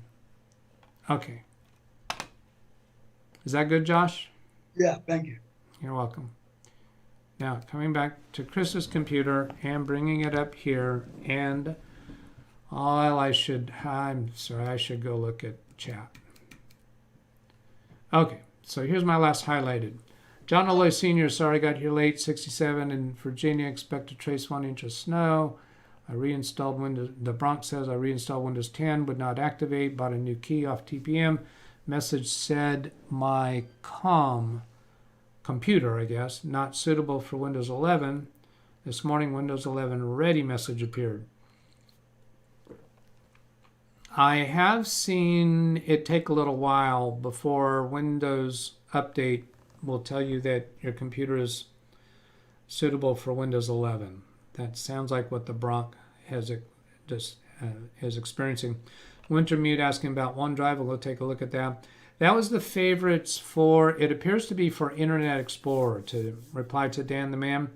The reason I say that is because in Edge, we were not seeing the favorites that were showing up in that folder. However, if we sign into the profile on Edge, maybe we do see it. And then also we should look at the location of that favorites folder, because I think we're looking at that in quick access. Windows seems to use Microsoft account in the games and other apps as login. Yeah, the games that come from the Microsoft Store. Check if favorites folder is synced with OneDrive again. Costanza, I think I found an answer. It may be iCloud, permission to post link. I saw iCloud installed. Okay, interesting. We'll look at that. Is he signed in with Microsoft account or OneDrive? Maybe you need to delete Edge app data in roaming. Roaming. Okay, that's it. That's interesting. A lot of potential solutions there. So let's see. Get back to Chris. Bring back Zoom. Let's see. So this is, what are we going to look at? Okay, so I'm going to start with OneDrive. Down here, yeah, OneDrive Personal up to date. So I'm contemplating if I might expose something that I shouldn't ought to expose. I don't think so, but I'm going to go ahead and switch back to Zoom. Anything's in there that's personal. Pardon? But I really don't use it. I usually keep that disabled. I just have not disabled it. All right. That's probably the problem. It's just been a rough week. All right. So, yeah, so I'm going to close this back down and then bring that up on the live stream so people can see what I'm doing. I'll do this without picture-in-picture. Can I minimize this Teamviewer without disconnecting? Yes, you can, Doug. You see on the left of that Teamviewer window a little arrow. Right here? With that, no, a bit more to the left. That arrow pointing right. Okay, minimize that panel. Yeah, very good. Thank you. And then we'll just drag it across. There you go. So then here I'm going to right-click on OneDrive and then go to Settings and then go to Backup and Manage Backup. And this shows that we are backing up. No, we're not. No, nothing's being backed up because we have a start backup. So none of those folders are being backed up. And then if we come back here to Account and click on Choose Folders, and choose folders, make all files available or these folders. And choose what you want to be available. Okay, location. These files will be available on demand. Unselected will be hidden. File Explorer, make all files available. Okay, that might be an issue. It's down because whilst we... Say again? Who was that last one? Maybe that person was talking to someone else. Here's the OneDrive personal folder. Let's look at it in here. I believe it was somebody playing a video, Doug, and I muted okay. the video. This looks like it's not including that favorites folder. These are all the items in OneDrive personal. Now we were looking at that. No, there's no favorites here. Where did you have that pulled up from? Let's go inbox, use a bit. I'm on Chris's computer. How are you getting to favorites, Chris? What now? How are you getting to the favorites folder? I thought you were doing it through the quick access section. Get to it from the documents. Documents? Okay, no, never mind. The Chris folder. I'm sorry, I get it confused. The Chris User profile? folder. I think it's that. I don't know. Okay, what's wrong with yeah. it. Yeah, you go to your user folder and then there's a subfolder named favorites. Yeah, favorites. Yeah. I thought he had a link in quick access, so I guess not. Because this is the native location for it, and I don't know that Edge stores things here. Let's go try that. Yeah, Deleting Costanza that. was asking if he was sharing it with his iCloud stuff. Yeah, It's yeah, let's not. go take a look at that. So there it is coming back. So let's go look at iCloud. That doesn't seem likely, but No, It shouldn't be. shouldn't be. shouldn't think so. All right. So what is let's see, iCloud settings. Again, I'm going to come back to Zoom. That's just iCloud. Open iCloud Drive. And in here, yeah, this is okay to show. Oh, yes, I see it checked. Bookmarks is checked. Yeah, bookmarks with Internet Explorer right here. That's surprising. And Internet Explorer here. So we can take it off here, or we could take it off on the previous screen. Obviously, you don't want it. Well, actually, when I take that off, there's no OK button. All right, so how about we just take it off from here, apply, and then close. And then let's try deleting this AT&T login.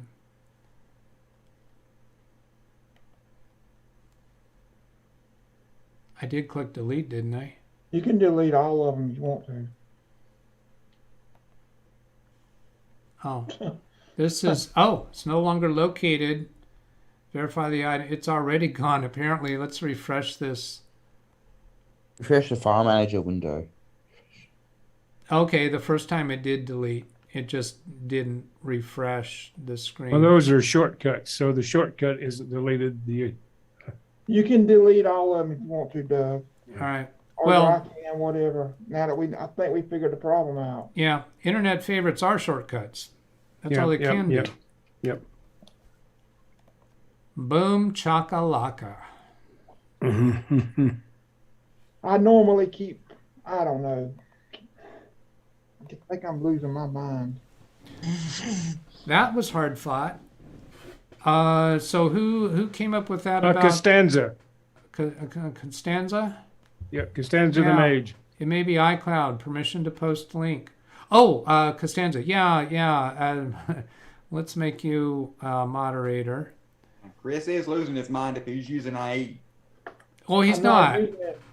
I'm not using Internet Explorer. Doug is the one who opened Internet Explorer. Yeah, I just went there because that's what that folder where he was finding the favorites is for. Those favorites were not showing up in Edge. So that's the only reason I went to Internet Explorer to see if they were there, which was irrelevant because the true answer was that iCloud still backs up Internet Explorer favorites. Once I get everything redone, and I might turn that back on, and now there shouldn't be no problem since those old favorites have been deleted. Yeah, they've been deleted now, so you could turn that back on, but there's no point. Why would you care about storing your Internet Explorer favorites in the cloud? No point. Doug, I've got an Internet Explorer question for you. Okay, let me catch up on chat. Sure. And I'll come back to Jeff. I think I found the answer. Yeah, so congratulations, Costanza, you saved the day. Is he signed in with Microsoft account? We've been there down that road already. Delete Edge, update. I guess I am caught up. And Costanza, okay, so follow up. I might possibly have found out what was doing this. Uninstalled cloud app and iCloud. So far, it hasn't reverted. So apparently, Costanza had the same symptom. Yeah, he's quoting from something. Oh, yeah. Okay, he copied that perhaps from the link. Yeah, okay, good point. Made pencil with 2 erasers. It was pointless. That's pretty good. That got a legitimate chuckle from me. BH Ringer. All right, so Jeff. All right, I've read that Internet Explorer is no longer directly tied to the operating system since they're using Edge is what they recommend now. If you make a clean install of the latest Windows 10, will it install Internet Explorer? Or do you have to undo asking for it or something. I feel And if you already have it, is there a way to get rid of it? You can get rid of it through optional features in settings. You know, where you got that optional features area. Okay. You mean And control remove panel? programs, Okay. optional features. Yeah. I'll remove Internet Explorer on all my clients' computers unless they need it for whatever reason. Right now, my old computer, I'm having a couple of issues with. My own account got screwed up a while back, and I've managed to kind of put it back together. But I think in the end, I'm going to want to do a clean install on that machine once I have everything on my new build, which will be my main machine. And I'm wondering, if I do a clean install, do I need to uncheck something to keep it from installing Internet Explorer? I don't think so. I don't think you have that option during the install itself. You may be able to go back. You may be able to go in later and delete You have to go into add and remove features in the control panel in add and remove. Yeah. Okay, so it's going to install it even with a clean install. And then I should do it through settings, Windows 10 settings. But yeah, on Internet Explorer. Doug. Yes. We can disconnect TeamViewer now, can't we? Yes. Okay. Yeah. Well, let's see. I'll close the window on my side, and you're doing it on your side too, I think. Do that. Yeah. Now, but another piece on that about Internet Explorer, I recollect that if you have a fresh install of Windows 10, that Microsoft Edge does have an Internet Explorer mode. Yes. That's available. But I don't think iExplore.exe. They do on Windows 11, but I don't know about Windows 10, Doug. Okay. Well, my recollection, and I'm not real confident about, is that it's a Microsoft Edge feature, regardless of the operating system. But if you've upgraded Microsoft Edge from older versions, well, you would if your computer has Internet Explorer, it's probably still there. But my understanding is, well, I've got Windows 10 right here. Let's find out. Let's find out, because there's another worthwhile question. Remember whatever his name was, Mattel had that Windows 11 issue with Internet Explorer because he had certain software that required Internet Explorer and not the Windows 11 Edge compatibility mode. Yeah, and I think that's where my recollection is coming from. And did we enable it for him? Alex, did we enable Internet Explorer in? No, you can't. But you tried to do it. You tried to do it with the compatibility mode. He tried to access the website through the Edge compatibility mode, and at the end, we came up with the fact that it wouldn't work with the website he was trying to connect to, and he would just have to use a Windows 10 computer with the full version of 8. But does that answer whether Microsoft Edge on Windows 10 has Internet Explorer mode? I would think it would if it's built in to Microsoft Edge. I don't know why. I would think so too. That's the current question. I don't remember where to find that. So let's see, Internet Explorer mode. It's under the Edge settings in Microsoft Edge. So you're saying it's in Edge settings. Come down here to settings. I should be able to do Internet Explorer mode. It's probably on one of these pages. If I search Internet Explorer, clear browsing data, Internet Explorer, clear chosen data, Internet Explorer mode. There's references to Internet Explorer here, obviously. It's highly likely and probable that my eyes will just float right over what I'm looking for and not find it. Oh, Internet Explorer mode button is enabled. So does that make it a button up here somewhere? I'm looking at it on my. Oh, here it is. Here it is, right here. Reload tab in Internet Explorer mode. So this is a Windows 10 computer. So yes, Internet Explorer mode on Edge is available for Windows 10. It's not just Windows 11. And then if I turn this switch off, then that icon will go away. I'm trying to turn that switch on in a standard account and it won't let me. I bet you have to do it from an administrator account. That could be.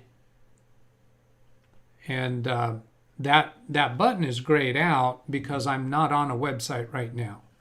I'm in settings. So if I actually go to a website, Microsoft.com, and yeah, and it even has the E for Internet Explorer. I can reload in Internet Explorer mode Microsoft's website. Now, is that going to break any of Microsoft's servers if I do that?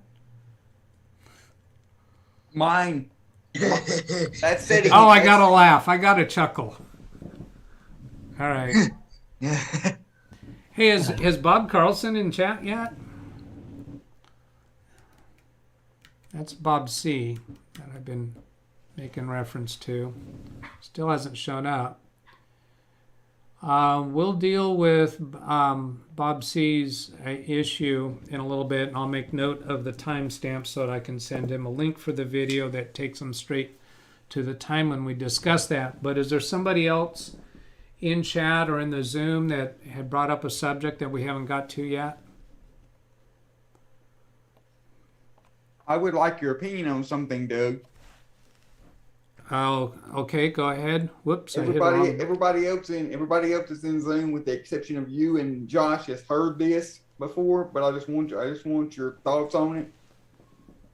Okay. I got a brand new just got a brand new phone, and it appears, and I know it's related to my area, but it appears that during the daytime, my 4G data if I run a speed test on my 4G, it only goes up to like 20 megs max during the daytime. But as soon as it hits midnight, it will skyrocket all the way up to over 100.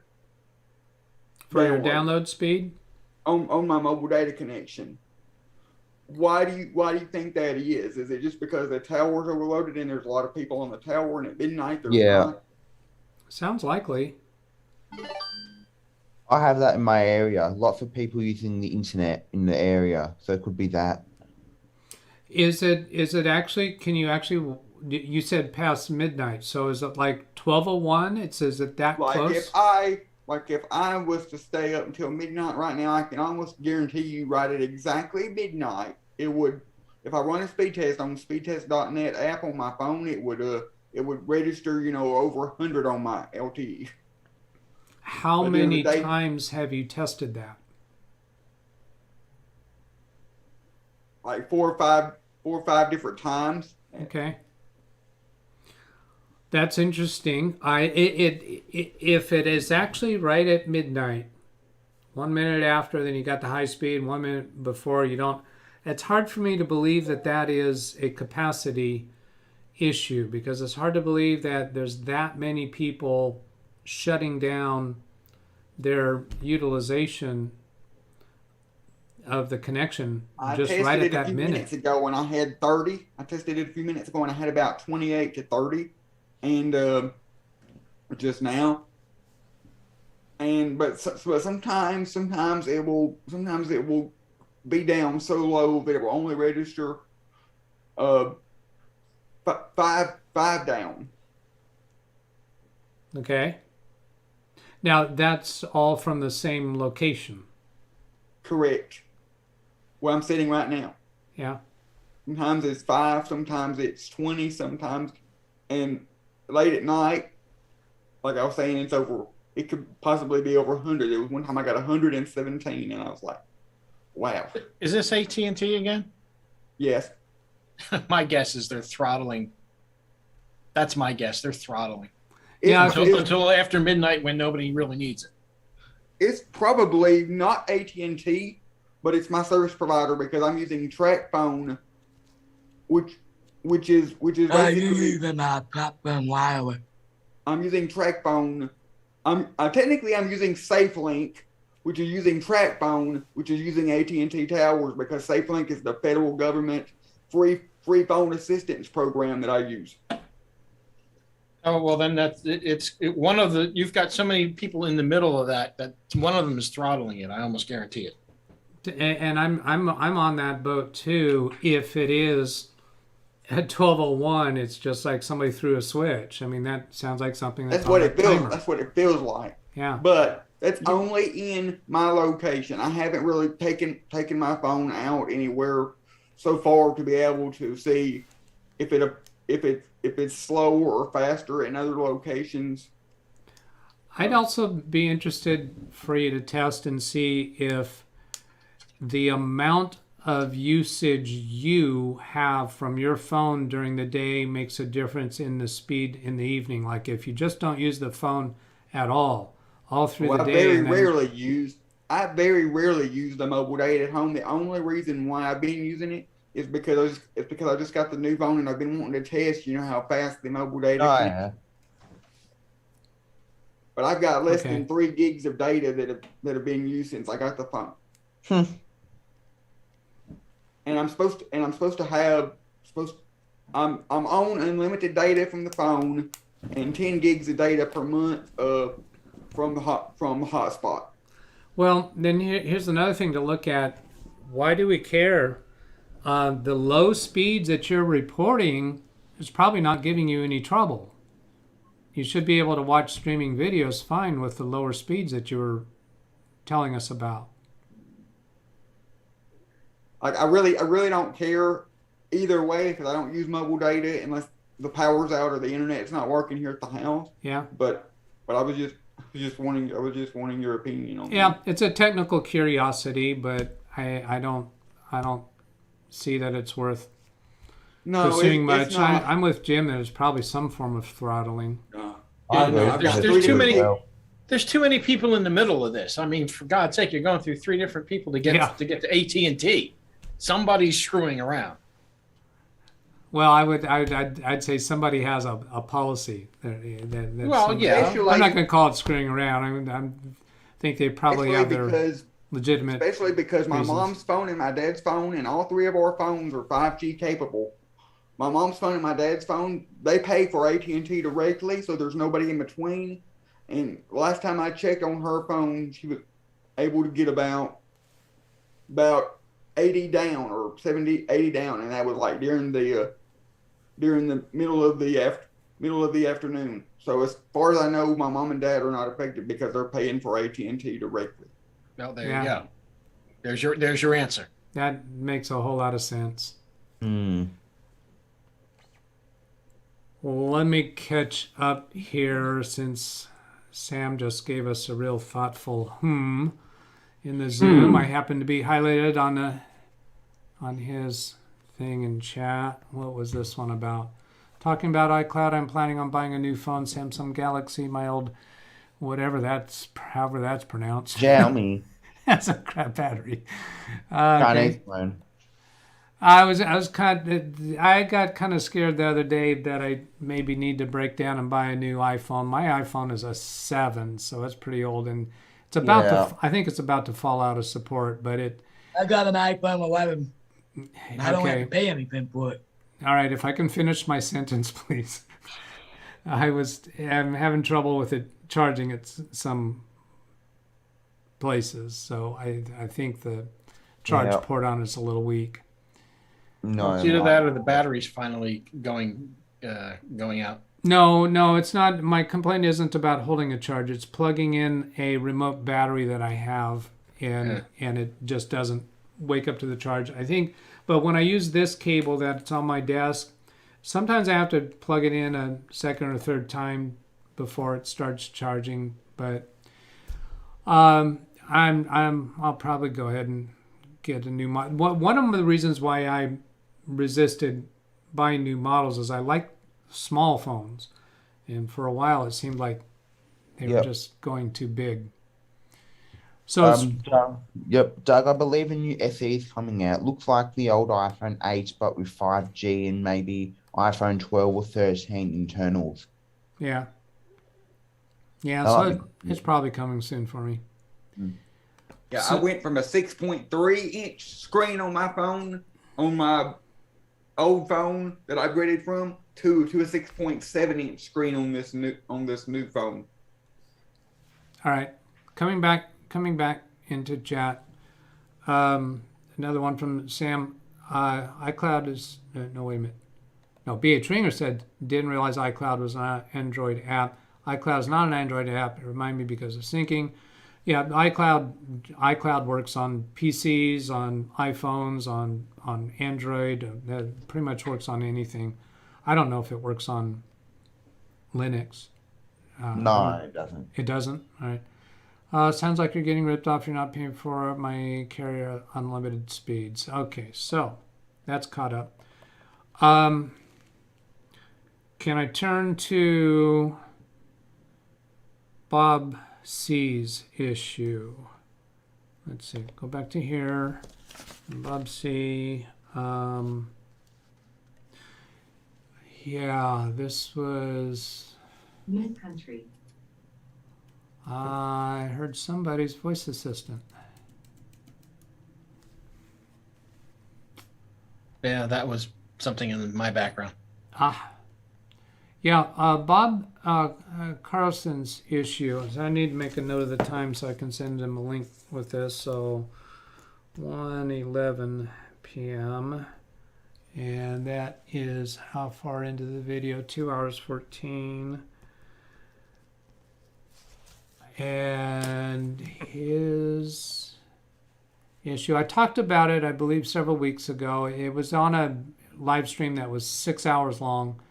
I couldn't easily find the place in it. And, oh, yeah, I have a photo. He's getting a blue screen when he turns his computer on, every time he turns it on. And that was after a Windows update. And I think I have seen this 2 or 3 times over the last several months. And go into here, and then into here, and then here's his photo that he sent me, bringing it up on screen. And turn off the picture in picture. Your device ran into a problem, needs to restart. We're just collecting some error info, then we'll restart for you. It was 41% complete when he took this picture. And down here at the bottom, it's usually on the bottom where we get the most significant information, bad system config info. And then I'll go read the description. And I'm not going to bring up this email on screen again because I haven't practiced doing my blurring techniques in Studio B. Hopefully Stan sent you a note about my computer issue. This is a friend of my brother Stan's. Skipping over some irrelevant stuff. Here's my computer question problem. I did a Windows update before Christmas.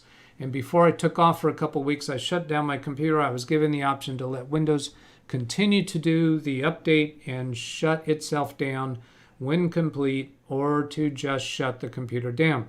I didn't trust the computer to turn itself off, so I selected shut it down. The other day, now this email was January 7th. The other day when I tried starting it up, I got the attached image as my message. It doesn't look like a mechanical issue, but a software issue to me. Is this something you could help me out with? And then I took a look through your YouTube specials. Fun to see Stan setting up his laptop, but I did not see an index of problems that you've worked on to see if this issue had already been addressed. Wouldn't that be something if I had an index of issues? Oh, that's a lot of work for somebody. So, the long and short of it is a Windows update. He selected to shut it down instead of restart. And later when he turns it on, he gets this message, bad config info. My money is on there was a BIOS update that changed settings in BIOS, and they simply need to be changed back to the right settings. We probably aren't going to know offhand what the right settings are, but it may have to do with UEFI versus legacy BIOS, or the hard drive type of what is it?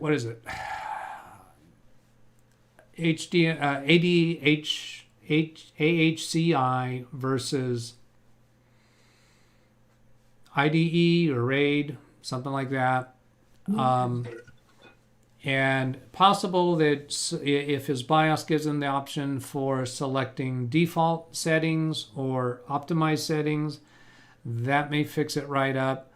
Also, could be as simple as date and time stamp if it was involved in a BIOS update or upgrade, and those are supposed to be done without shutting off the power, without shutting the computer off.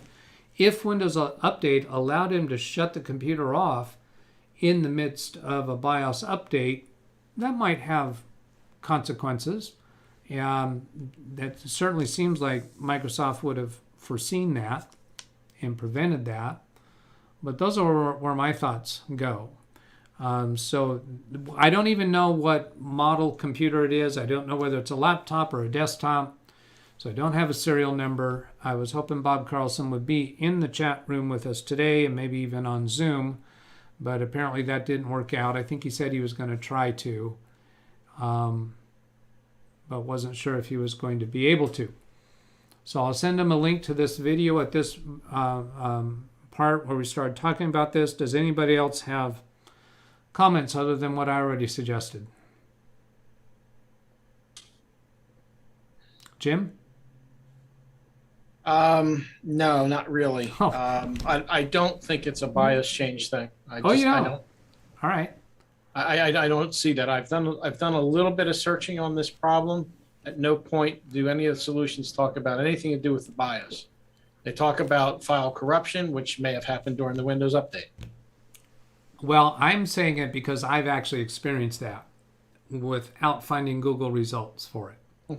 Okay. So, And also the latest Windows update almost hosed my streaming computer, so something's going on.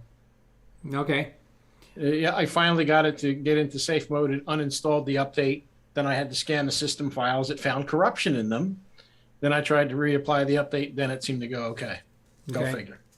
Yeah, so I don't even know if he's tried anything like the system repair or safe mode. And if safe mode is available, then is also system restore available. So those are other options, certainly.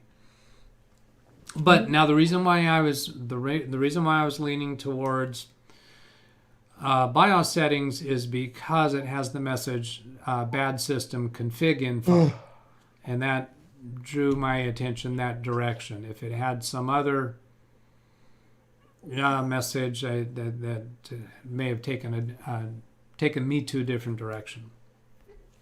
Well, So that's a good point. So if you can get into system repair and do uninstall previous updates or do a system restore. Now, I'm not aware that, what you said, uninstalling those updates by going into safe mode. So you Correct. actually get to Windows Desktop and can go in and uninstall. right, the but he's updates. not getting that far. We don't know that. Okay. We don't know that he can't get into safe mode because he's showing us this blue screen. But if he restarts it like 3 times of a failed restart, is supposed to offer the system repair or Windows repair. Mhm. And one of the options available there should be safe mode. We don't know if he's getting to that. I have not had a direct voice conversation with him. I popped a link, by the way, into the YouTube chat about an article that talks about this and several ways to fix it. All right. So let's bring that up here. Wintermute says bad system config, often a problem with registry. Recommend system restore provided he has restore point prior to the update. There's one of those. Now, when these people come in with these other websites. For those of you that are moderators and understand my preferences here, when they're giving those websites to go to, just hide them. You don't need to put them in timeout or hide the message. Just hide the user.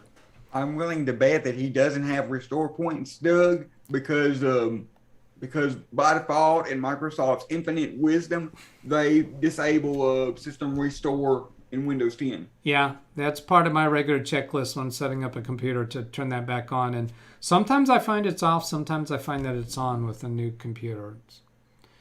Likewise, there's Does not that bad. have to do with the size of the drive? Say again? Does that have to do with the size of the drive, whether it's Well, turned on or off? Microsoft's explanation for it is, I think, to save space, but I've seen it disabled on computers that have tons and tons of free space. My most recent customer I did a fresh install for, I put a 1 terabyte SSD in her computer, fresh install, and it was turned off. Had to turn it on. Yeah.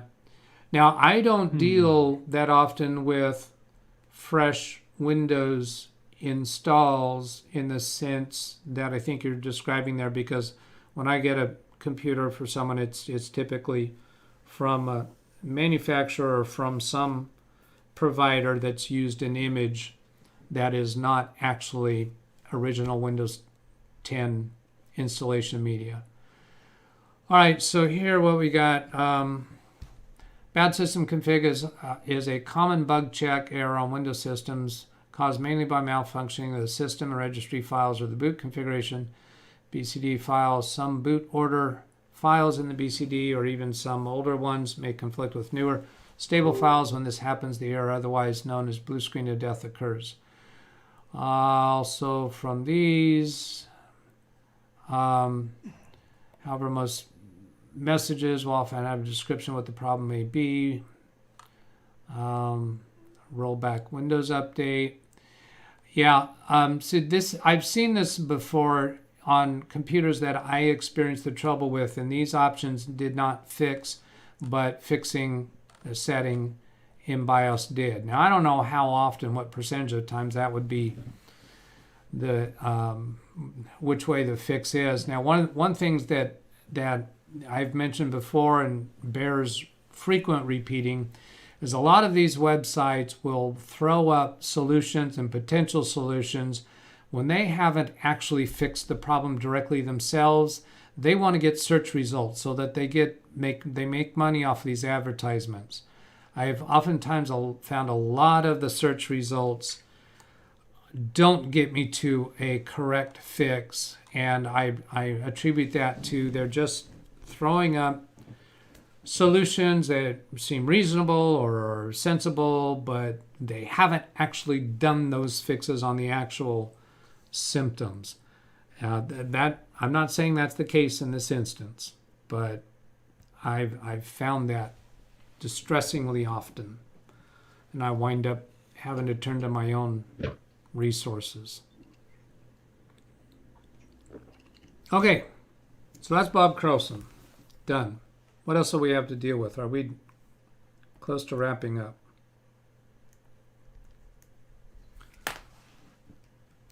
Oh, I know what I need to look at. Oh, I've got my list.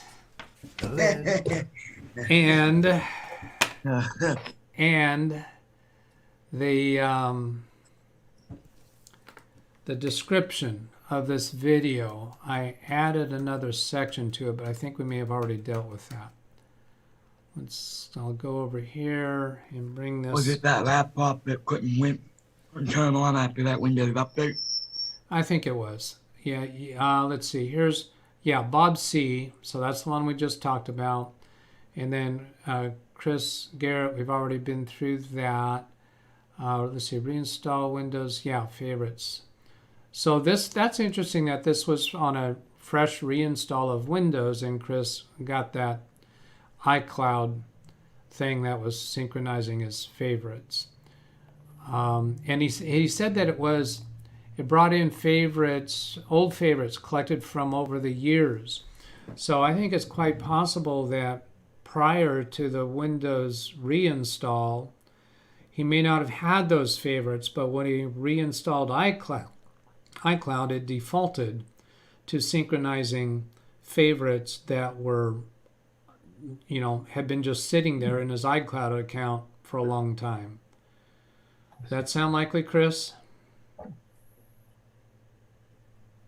I'm sorry I had stepped out of the room because I was helping my mother, her friend. No, that's all right. My mother's still sick. I stepped out of the room. I'm sorry. That's all right. That's all right. All I was saying was that the description that you'd given me said that you had reinstalled Windows and these old favorites came back.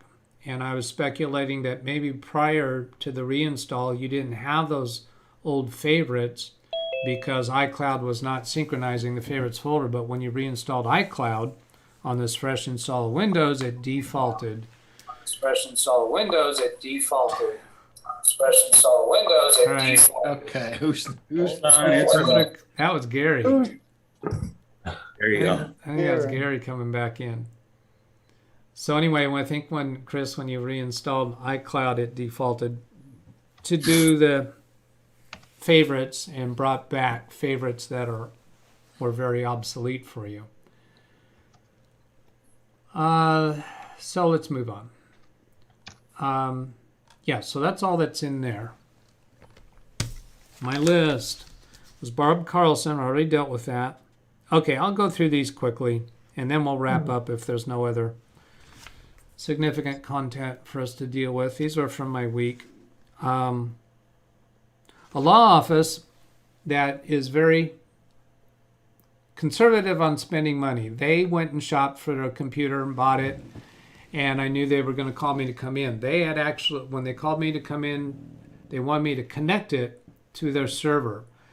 And I show up and I find that it's all set up on the desk. It's already connected to the network. It's Windows 11, and it was signed in with a Microsoft account.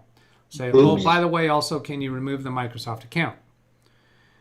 So I look at somebody's trying to interrupt me. What? Okay, I'll go on. So I looked at their server. It's a Windows 7 Pro computer. That is their server, and they have a Windows 11 Pro signed in with a Microsoft account. So I explained to them, well, I understand that you're saving money, so you did a lot of this yourself, but this is not the normal way it would be done. So I'm not sure how this is going to work out. I haven't tried doing a Windows 11 Pro to a Windows 7 Pro server before. I'm just trying to see how it would go, but I just want to let you know up front that this could run into a problem. I was surprised. I was able to search for the name of that server, still signed in with the Microsoft account. I was able to connect to the Windows 7 Pro and access its share. And then I went into the sign-in options and just said sign in with a local account instead. So that worked fine. Local administrative account was fine.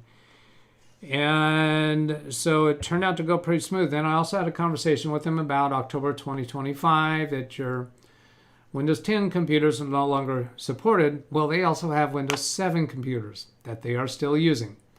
So I explained the risks. I wouldn't recommend that. Yeah, I explained the risks to them of doing that.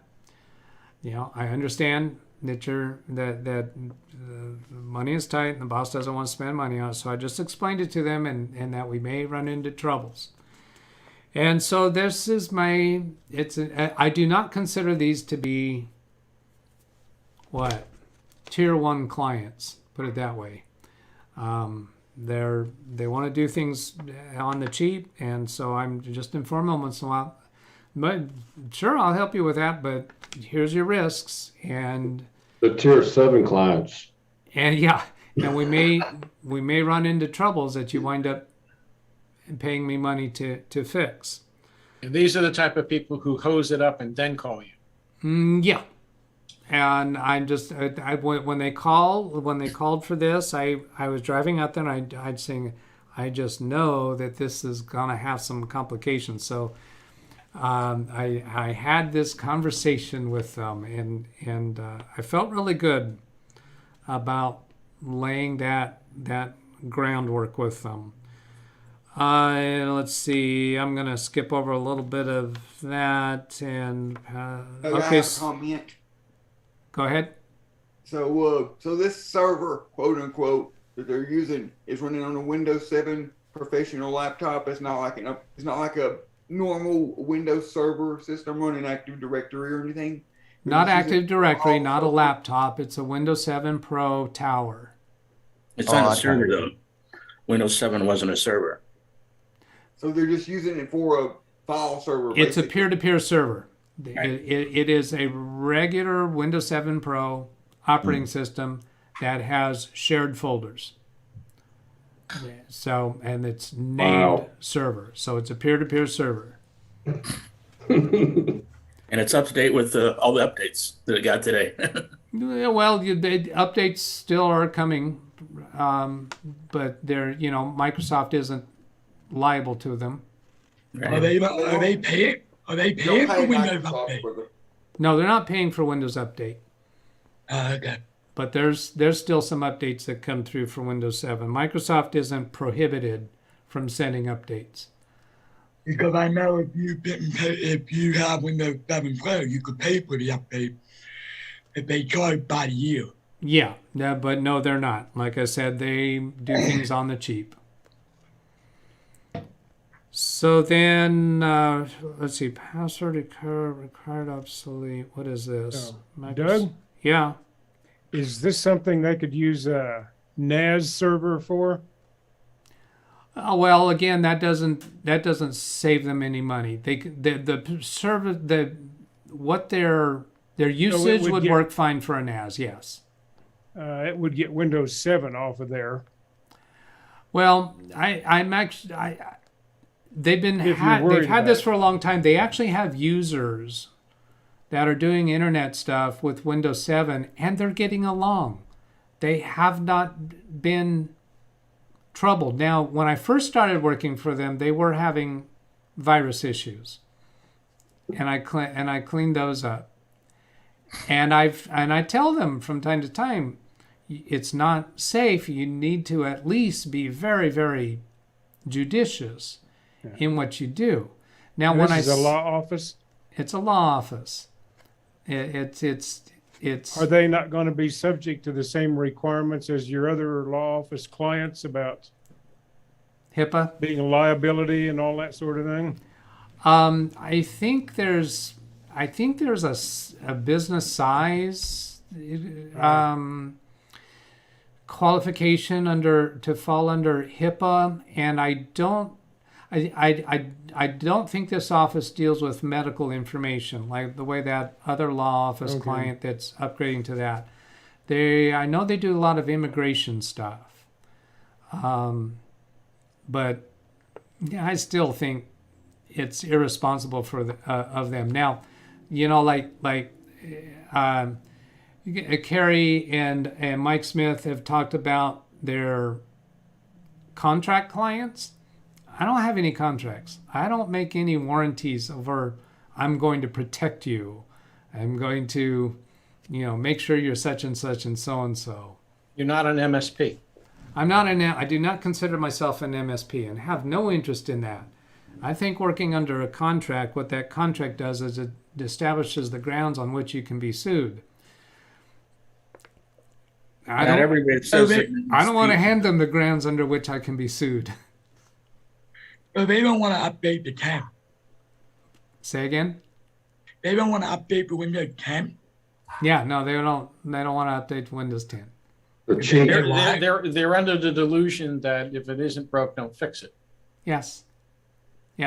Now, when it gets broke, when it causes a problem, I'll be available for them to pay me my hourly rate to walk them through whatever we need to solve.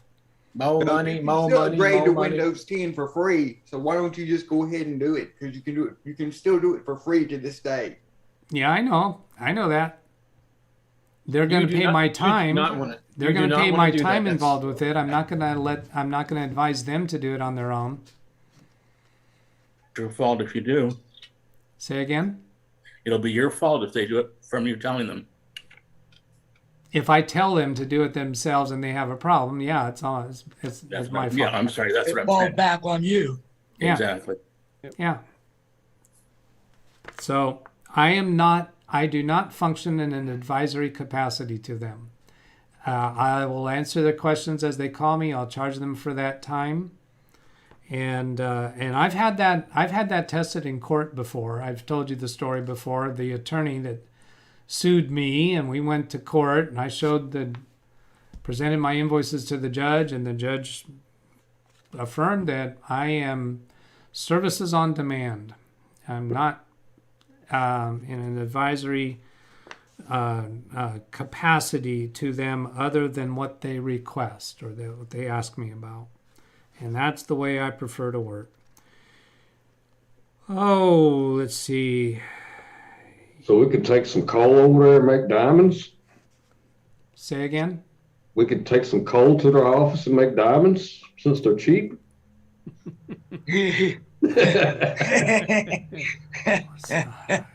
Color office and make diamonds. Several people laughed at that, so I didn't get it. Take coal to their office and make diamonds because they're cheap. Coal in their stocking for Christmas. Yeah. All right. Tim's rubbing his head there. Yeah, Doug doesn't get it. Okay. No. Went way back. All right. I had a. Some people, their computer just has to completely quit working totally and can't be to a point where it can't be repaired before they'll replace it. Yeah. Fix it. Yep. True. That's Yeah, true. I have a few clients like that. Now, this office did ask me how much it would cost to add a new computer at this desk where they wound up adding the computer. And I threw out a ballpark number to the attorney, and I could see him, gag over that, although he tried to salvage his reaction. And I thought that I was giving him a high price because I did not want to go down that road with them because I know the level of, cheapness. I can't say it any other way. The level of hell. Yeah, so it's not at all surprising to me. They went out to Best Buy and bought a computer and set it up, and I'm going to have absolutely no ownership of what troubles we may or may not have with that. Wow, they went to Best Buy, but that was loaded with crapware. You know what? I didn't even look. No, they asked me to come out and connect it to the server. So I went out and connected it to the server. Is there anything else you want me to do? No. So then a couple days later, they say, does this have Microsoft Word on it? I said, I don't think so. And so now we're working down the road for Microsoft 365. They have a single Microsoft account using the attorney's email address. And there's what looks like what they're going to do is buy a personal license. All of the computers sign into Google with the same Google account. So if anybody adds an extension, it goes across all their computers. And so the Microsoft account they have is not subscribed yet. So I said, you got to have by subscription. Are you authorized? Do you have the authority to allow that? And then she said, no, I have to check. I have to check with the boss who wasn't in the office. And they said, can't you just buy a one-time license instead of a monthly subscription? No, you have to pay for it yearly. The subscription you have to pay for yearly, but there is still, you can buy a one-time license, but I told them it takes like 3 years for the subscriptions to equal that amount. But with the personal license, an individual can install it on up to 5 computers. That's so a with a family subscription, license. you could actually install it on multiple of your computers. A Pro Plus license, a Microsoft Office, a one-time perpetual license is like $400 or $500, right? Yeah, I thought it was It's the same 300 app. something. It's the actually same app $405. as a personal license for $100 a year. So 70. like you said, Is it legitimate to use the family license with 5 accounts per year at a business? Yes. Yes. It is. Okay. Yes. Well, Yes. they- So they don't need to get the business version of Microsoft 365. Well, Yeah, unless actually, you the wanna family version it can be shared with. Well, that's 5. 6 people, I think. Yeah, total of 6 people. But I'm my understanding is that Microsoft's okay with that being used in a business. The problem with getting a business account is you have to have a custom domain name, Yep. Okay. and they all share one email address that's a Gmail email address. So Oh, they don't have a yes. custom Well, they domain. They could download Legal Opera. Say again, Josh. They could download Legal Opera. Oh, they want Word for the court.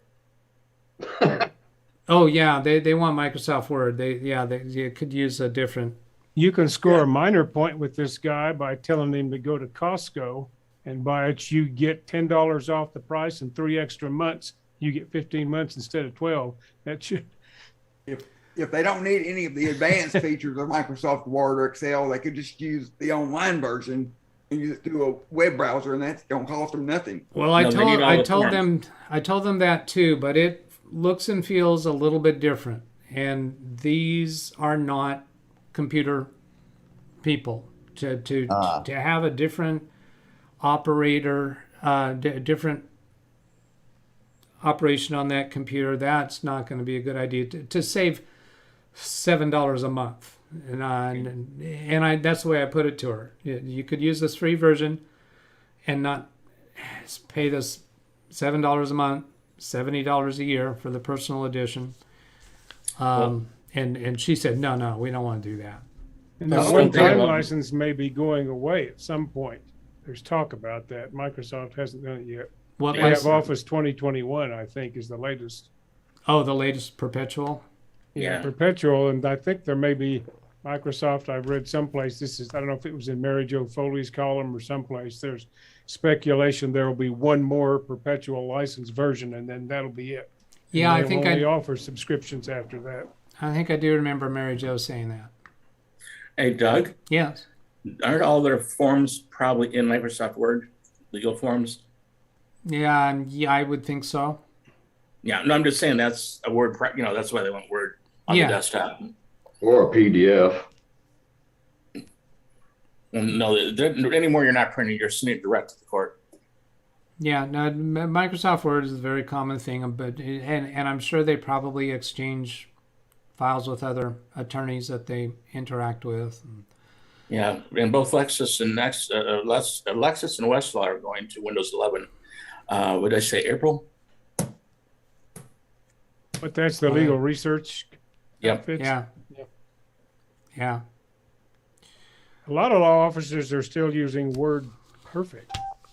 It has some features specifically for legal use that seem to be popular with some law firms. I do have one law firm that the lawyers prefer Word Perfect, but that more has to do with that's what they've been using historically.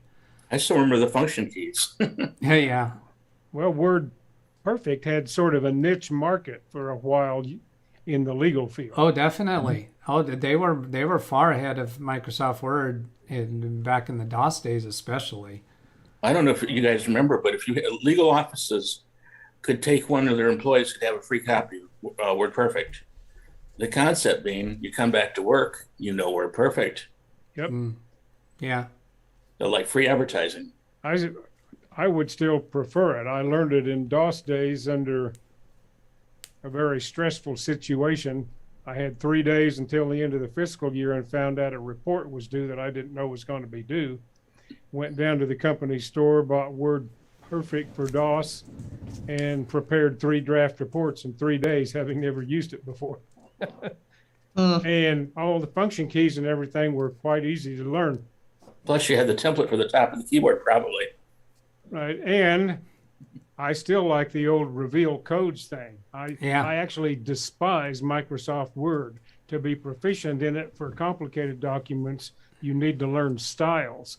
And that's really kind of a specialty thing.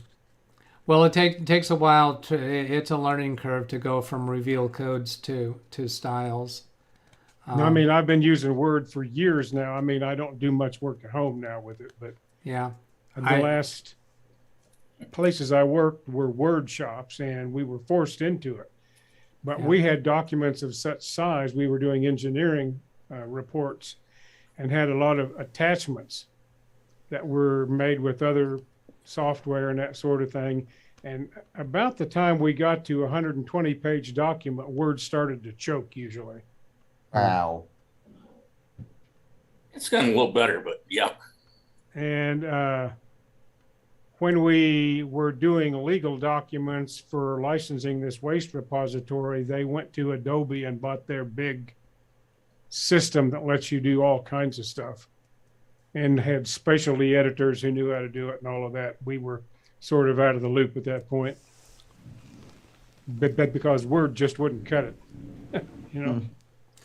All right, let me turn on to a few more stories here. These I only make note here of stories that I consider to be kind of interesting, something you might not expect. The attorney's office called with they needed to do a password recovery for an account that was set up by one of their previous workers, and to do the password recovery, they wanted to send a verification to an email address that no longer exists in this office. So I went into their the management screen for their email host, GoDaddy, and tried to recreate that email account, and it told me I couldn't use that name because it's already used as an alias. So then I went around to their other existing email accounts to see who has an alias name for that email account. And I found it, and it turned out to be the very person who was needing to do this password reset. So I said, well, let me try sending an email to that old email address and see if it comes through to your email account, and it did. So there was nothing to fix about it. I had already covered them by doing aliases. I have used aliases for other clients too, like saying information at, and then their domain name. So that's actually not an individual email account, but it's an alias to somebody else's email account. We don't get charged a monthly fee for that. You can have a bunch of those. So that was an easy success. And then Stowe Sparker. Oh, an email from J.A. This was a follow-up from something that we dealt with in a prior video, and he's got another question, so let me go find that. Is here, and he had asked a question about a SSD connecting externally. That's when we talked about when you're connecting to an external, some of the power cables have two USB connectors, and it needs both of them in order to get enough power. Or you have to connect to a powered USB port, and we talked about what designations those have. And then I think that's also the video that I took one of my Logitech webcams and did a real close-up of a USB 2.0 and a USB 3.0 to show the extra connectors. Well, as I was clearing out Studio A, I found this guy. Let me switch to... All right, so what we got here, it's a regular ink pen, and it's a stylus for a touch screen, and on the cap, it's a USB memory stick, and you can actually see the connectors. So something that I showed was that there's the 4 pins for cool. USB 2.0, and there's the extra 5 contacts for USB 3.0. And so you just plug this cap into a USB port. So weird. Looks like it's Doug, is there a Spike way to tell just from looking at it if it's a powered connector? Or do you, well, or do they you need the information about the computer to tell which ones are powered? no, whether it's powered or not is not from the USB device, but it's from the USB port. And Right. I'm not aware of any way to look at the connectors and know whether it's, So if you have a laptop, you need to look at the specs for it to tell if the Yeah. port's powered or something. Okay. or I have one of those adapters that I can plug into the USB port and then plug in the USB device, and it shows how much power is going through, but that only tells you the power capabilities of the USB port if you're connecting a USB device to the adapter that requires the extra power draw. For a solid state drive plugged in via USB port, shouldn't have to draw that much power. It's a solid state drive. Now, if it's a mechanical drive, that might be an Oh, issue. yeah, and I don't know whether that was solid state or, well, I don't know that to be the case because they use the same SATA connectors. Yeah, understood. But a regular spinning mechanical hard drive, at least a 3.5-inch drive, like if I've got this thing here, which Yeah, no, it's not going to work. that right there is not going to work on a 3.5 mechanical drive. It will work on a laptop hard drive and a solid state drive, but when you try to power a regular mechanical 3.5 drive with this thing, no, you need extra power. Okay, so if Yeah, I you have to have connect, separate power. if you connect that to a USB 3 plus port that has the lightning bolt, Well, this one is just regular type A USB connector. yeah, but that's not the port. It depends upon what port you're connecting it to. Because on laptops, if you look around at the ports, oftentimes you'll see a USB 3.x port that has a lightning bolt. My laptop has Yeah, I've seen it. USB-C looks a lot like lightning bolt. That would be the smaller of the two. No, not. I'm not saying lightning bolt as in the lightning bolt port. I'm saying it has an image of a lightning bolt. Okay. And Doesn't that just mean high speed?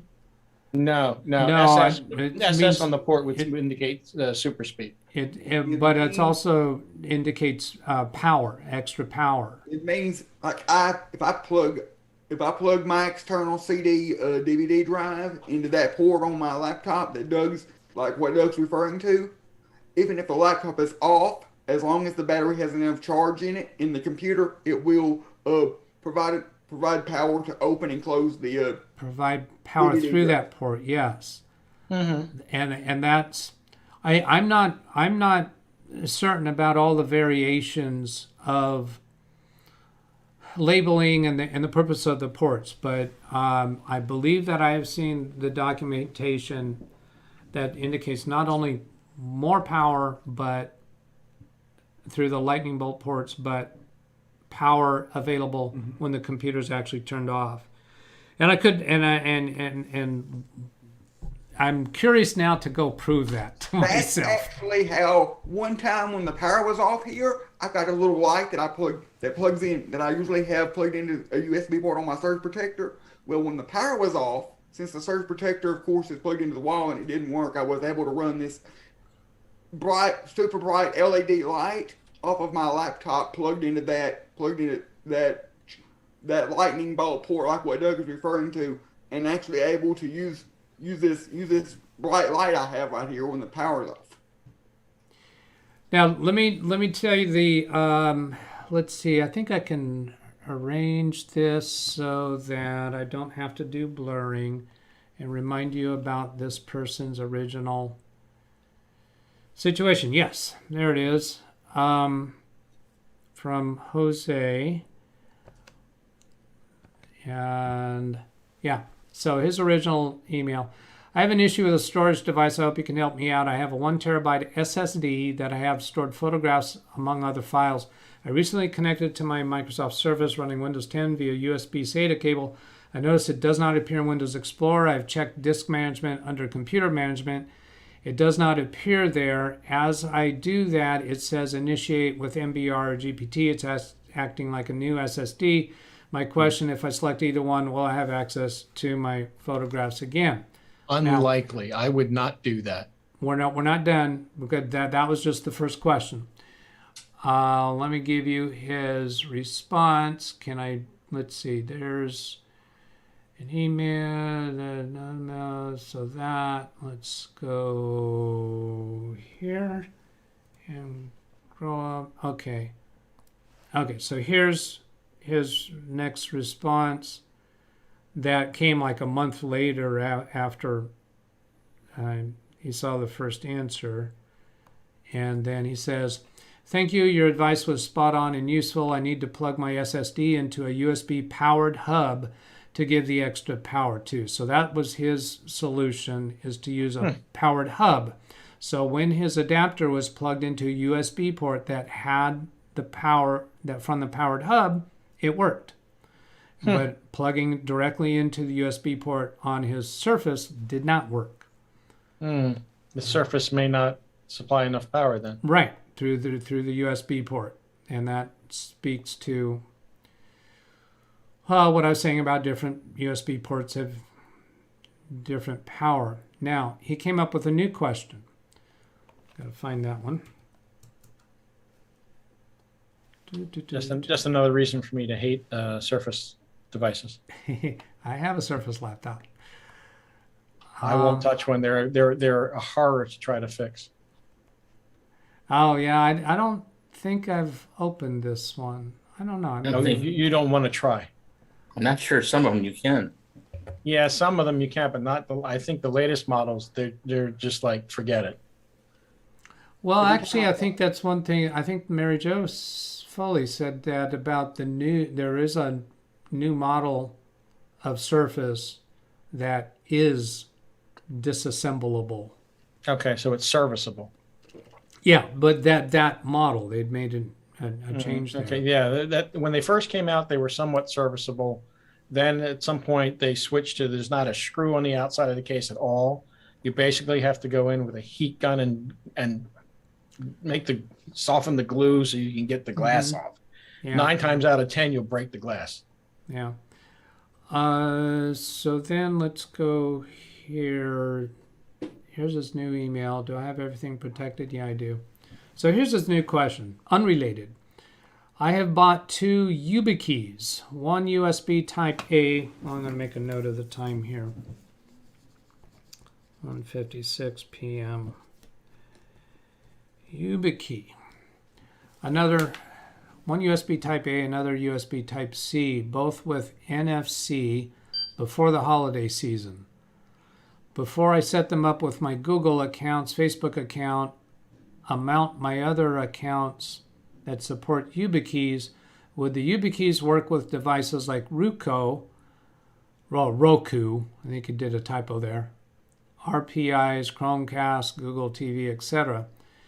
If YubiKeys work with some or all of them, are the usage procedures straightforward?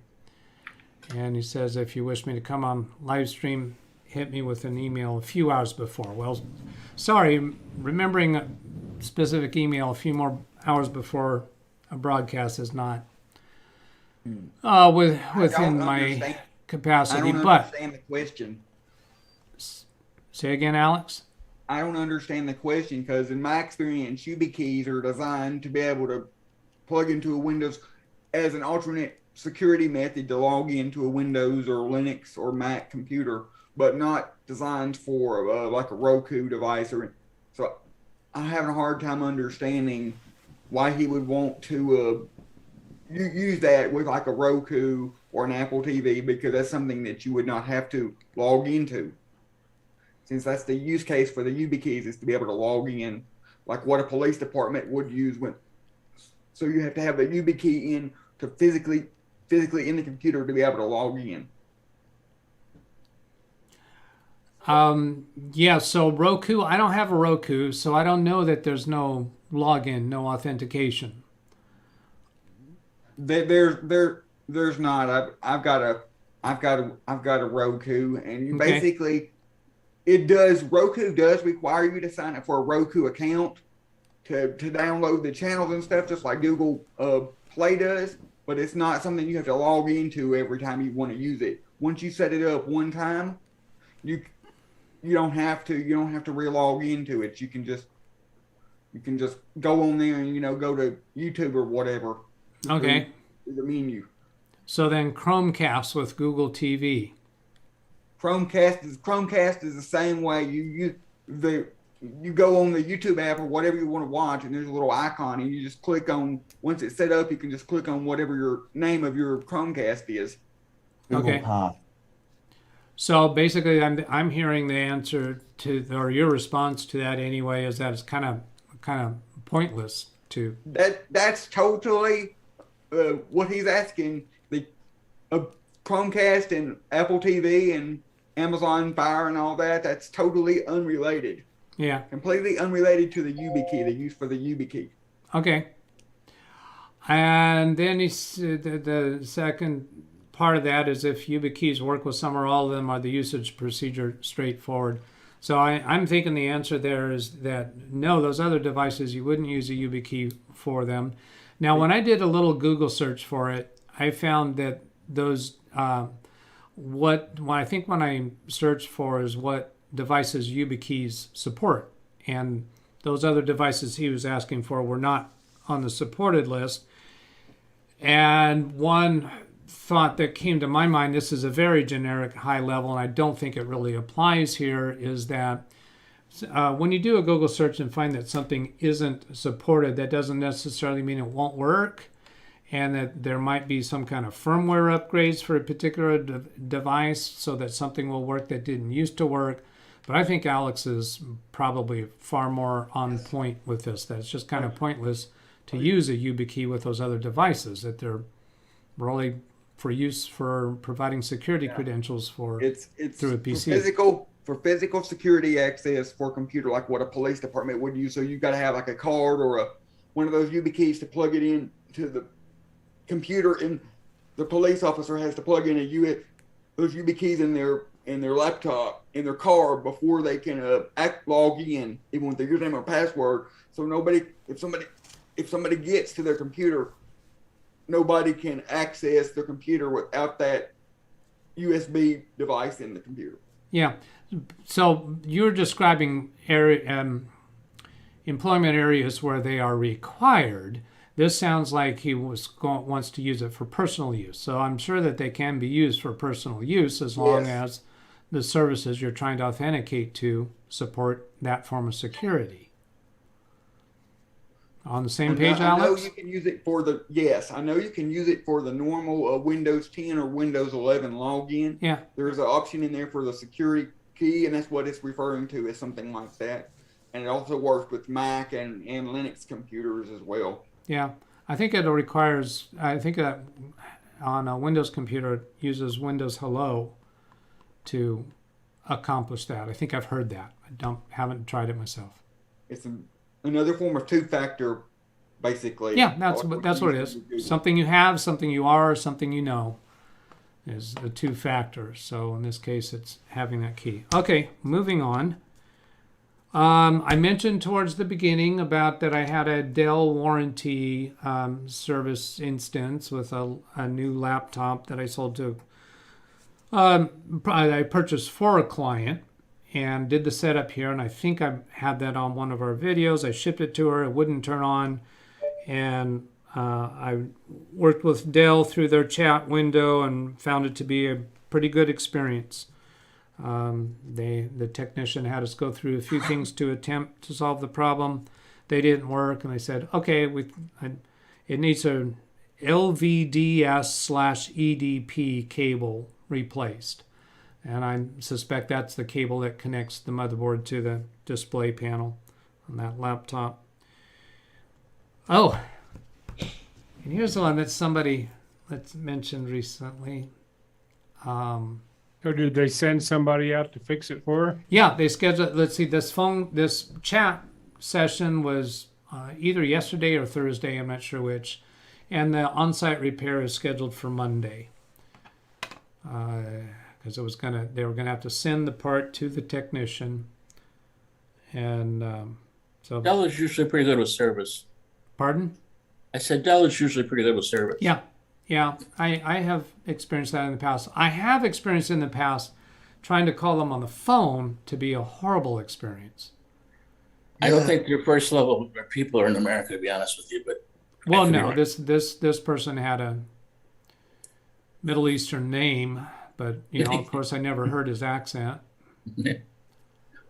So yeah, here just for grins and kicks, I want to show you something that is in current active use for this client because we mentioned it on a previous session. So here you go.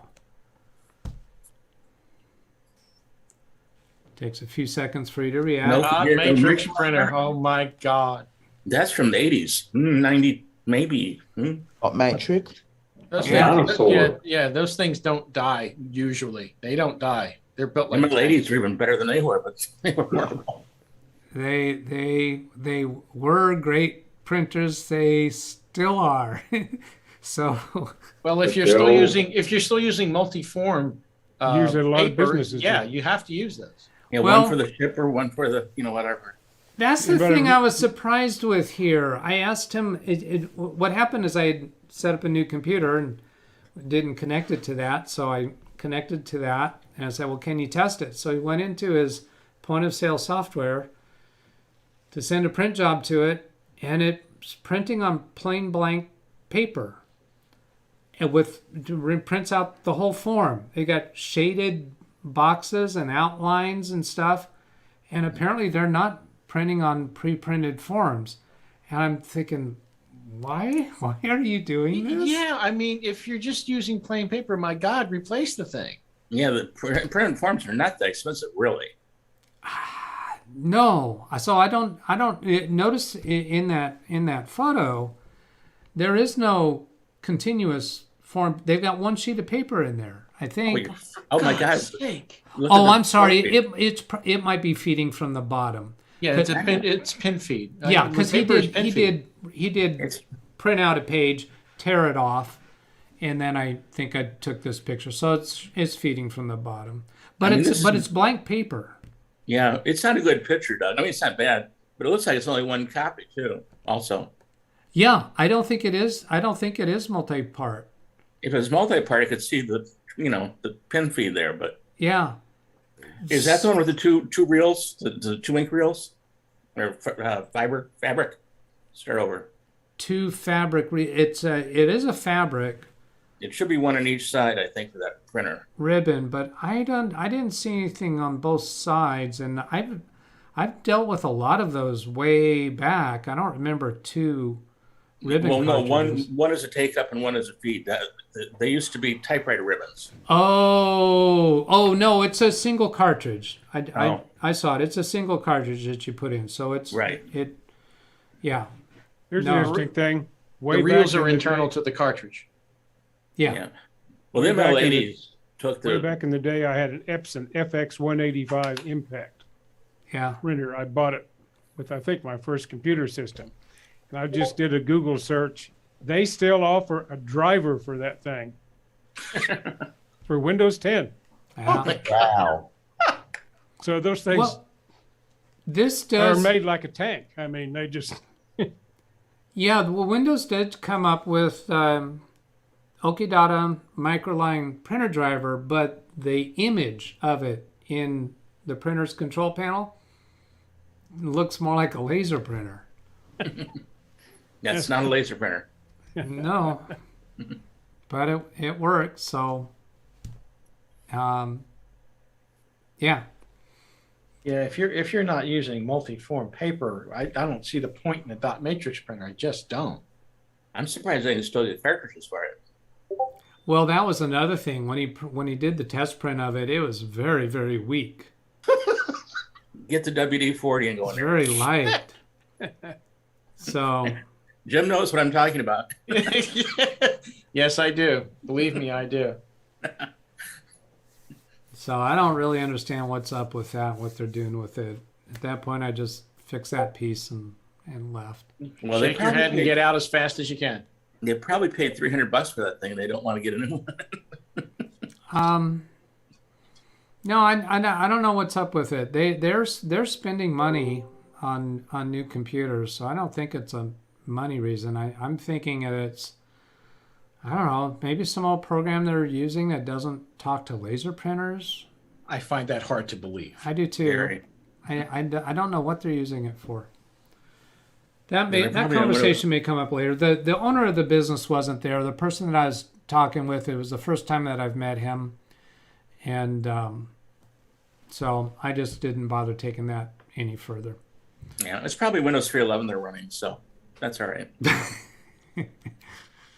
Or Windows 95. Now, that printer wasn't out in 95. Okay. Yeah. So what do we got? Windows 95. There's been some more stuff happening. Let's see. There's Sam about the new iPhone. I'm just looking for oranges. Chris Garrett, Renee Major tag. Oh, I guess Renee Major must have asked a question. Where is? Is there somebody? Oh, here's Renee Major. My crucial NVMe SSD disappeared in my BIOS. So I would be thinking it has to do with drive type.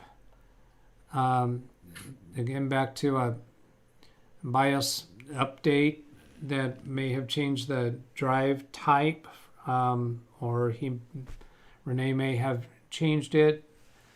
It'd be a drive type of AHCI versus SATA, or I don't think, well, It also could be the fact that if there was after a BIOS update, it may have defaulted the thing to secure boot, and the system was originally done in legacy mode. Okay. Yeah. You want to ask me how I know? Oopsie. So Renee, there's some ideas for you. Yeah, check in the BIOS and see if legacy mode is turned off. If it is, enable it and reboot the machine. See if it comes up. Yeah. And then the other thing would be to change the drive type. It would. I think it would still see it, but it wouldn't boot from it. Okay, so when he says he doesn't see it in BIOS, what does that really mean? Does he see it in Windows, first of all? Well, Well, I'm assuming the NVMe drive is his boot drive. yeah, and that is, we're assuming that. But is it? But yeah, we don't know that. Disappeared in BIOS.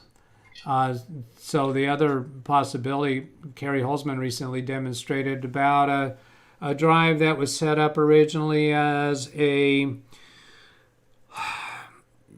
RAID, and then when he tried to put it in as a standalone drive to repurpose it, it wasn't seen until he used disk part to clean it.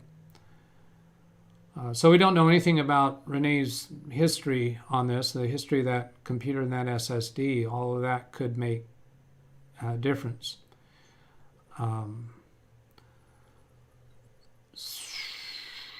So or there's an outside possibility that the drive died. I have seen an NVMe drive Sure. fail. All right. I have too. All right. The worst part is Mac, and it was soldered in. Oh, don't get me started. Don't get me started. Dan the Man is mentioning here, and this is worth pointing out since I mentioned before about Microsoft 365 individual can be done on 5 computers, but family is really a good deal at $99 a year. Can be used by 6 people. Each person can have on 5 devices, and each of those people are using their own Microsoft account. So Yeah, but well, you can't be on 30 while I'm using it, you're using it. That's the problem. I'd say again? In other words, if I put it on your computer, I can use your computer and my computer at home and work. That's true. But I can't use it on, you can't use it, and I can't use it at the same time. Microsoft Family, yes, you can. No, he's saying that each user can put it on 5 different computers, which is correct. Yeah. But I'm at home using my computer, and I put it on your computer for me. You can't legally use your computer on my Windows 365, Microsoft 365. On each of the 6, on personal or family, excuse me, you can put it on 5 different computers. Yeah. But not 5 different users. Not 5 different users. Yeah, each of the 6 people can't have 5 different users. Correct. I found a thing at Microsoft that seems to say that Say what? that each of the 6 users can have it on 5 separate devices. Yes. Correct. Yes, we're Yep. agreeing with that. What Gary's saying is a little different twist. Well, no, you can have it on, I can have it on your computer and my computer. I can use yours during the day and mine at night, at home at night.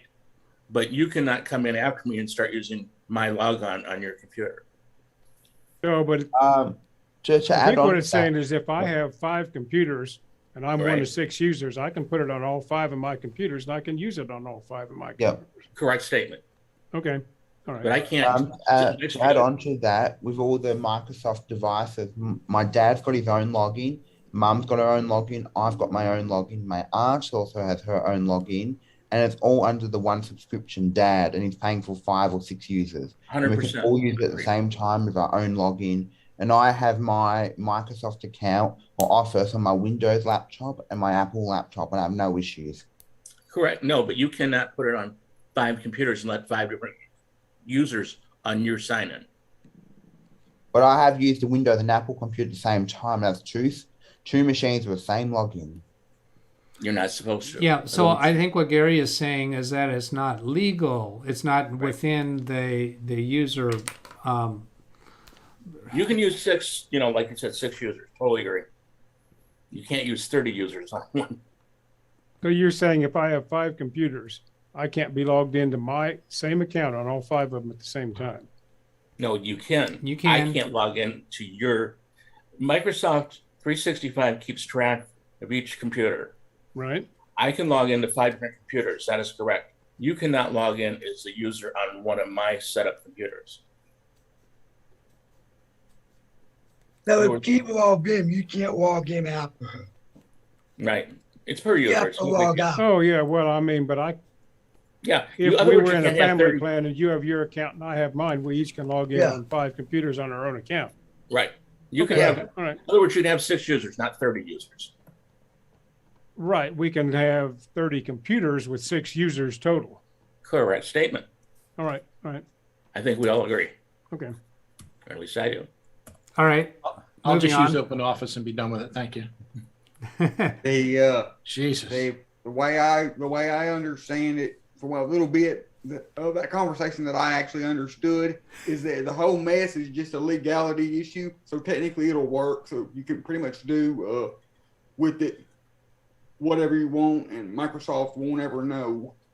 All they know is that it's installed on X computer based on what the computer name is in the Microsoft 365 account.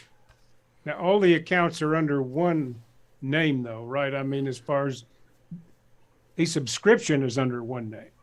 Is that correct? Yeah. Yeah.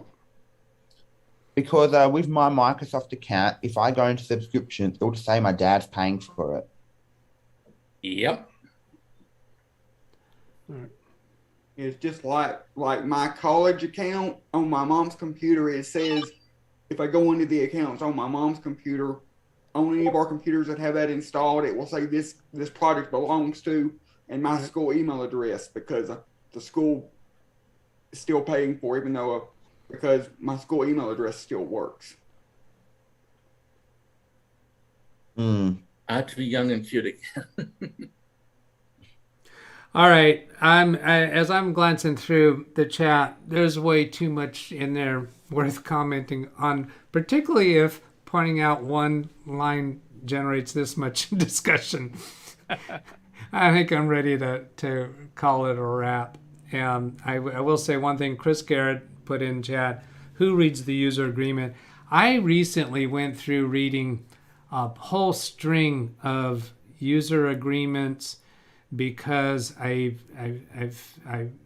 got a hint of what these agreements were going to be allowing, and one was actually allowing a company to look through my entire bank account. Oh, God. Oh. In relation to a business loan, a California state business loan. And they wanted me to give this company my bank sign-on credentials. And so I went searching through the company names involved and through the various license agreements. They had a string of like 3 different companies involved in this. And I did not give them my credentials, and I did find a way to go through their whole process without ever doing that. But they really buried a horrendous amount of privacy invasion. Now, since then, I have received one of those little 3x5 cards in the U.S. mail of a class action lawsuit against that company. I would think For so. that very reason. And so I had an experience of doing that. Have you read your Windows 10 license agreement? No. They can stop you from using it at a moment's notice. No, I'm not surprised. Well, hasn't that always been the case? Oh, yeah. Yeah. But they can also upgrade you to Windows 11 without asking you. Well, not Windows 11, any upgrade. Which, by the way, Gary, I've got the little blue dot in my lower right corner on my desktop. I've seen it on several computers asleep. Well, the thing is that this is the streaming computer that I use. I turned on TPM about 4 or 5 days ago, just to see what would happen. And so far, it took the first day or 2 before it actually said, "Oh, by the way, this thing can run 11." And I'm just waiting to see what it's going to do if I just leave it alone. Because I've heard of several people getting upgraded without doing anything. Yes. I'm glad If you're you don't testing decline that. it, they may upgrade you. Well, yeah, that's what I want to find out. Yeah, he can easily roll it back if he chooses to. But I'm glad you're testing that. And I'll be sitting on pins and needles waiting for your response. Yeah, it's just like I said, I got the little blue dot sitting there. Yeah. And it's like, okay, whatever. I got an update from Microsoft today from Intel. That's where I went. An update? From Microsoft update. Yeah, but you're already Windows 11. Yeah, but no, an Intel driver update. In other words, they're updating when they darn well please. Oh, yeah. Get what they call an out-of-band update. I know. I'm just saying it's on a Saturday, and I think what time was it? Probably 2 o'clock, my time. Yeah. So, as a matter of fact, it was when I got off the system for a while. When I went to the restroom, it rebooted me. Okay, let's call this a wrap. I'm seeing 36 concurrent viewers, 32 likes. Wow, that's pretty close to 1 for 1. And chat revenue $23.98. Thank you for all those who contributed. Thank you for all those who participated in chat and who participated in Zoom and who will watch this video later. And I'm going to go ahead and end the Zoom session. And Thanks for your help, Doug. You're welcome. Thanks for coming in and joining us, Josh. You're welcome. Say good night, Gracie. Good morning, everyone. One more quick thing to say. What's that? I just wanted to let you know that I'm still waiting to hear back from this customer about her bringing me that laptop. Okay. But she doesn't have the money right now, but I'll let you know as soon as I get that computer so that you can make a video or whatever. Okay, very good. Looking forward to it. And Thank you, Doug. Chris? Thank you for help. You're welcome. Have a good weekend. All right. Have a good weekend, everybody. I'm expecting to still be Studio B next Saturday. And why am I not seeing the end button? Come on, where is it? There it is. All right. Ending Zoom, 3, 2, 1, click. And then punch this button, or this button, there. If you would like to send your technical issue by email, you can send to that email address, DougBetts@LiveWindowsTraining.com. We can do a Zoom session during a live stream or during a recorded session. If you just send it through email, we'll try to handle it during a live streaming conversation. Much better if you can come into the Zoom session so we can have a conversation about it, because of course we're going to have questions for you no matter how much detail you give us. So that's it. Have a great weekend, everybody. Catch you later. Bye. Now, how do I end this in Studio B? Ah, yes.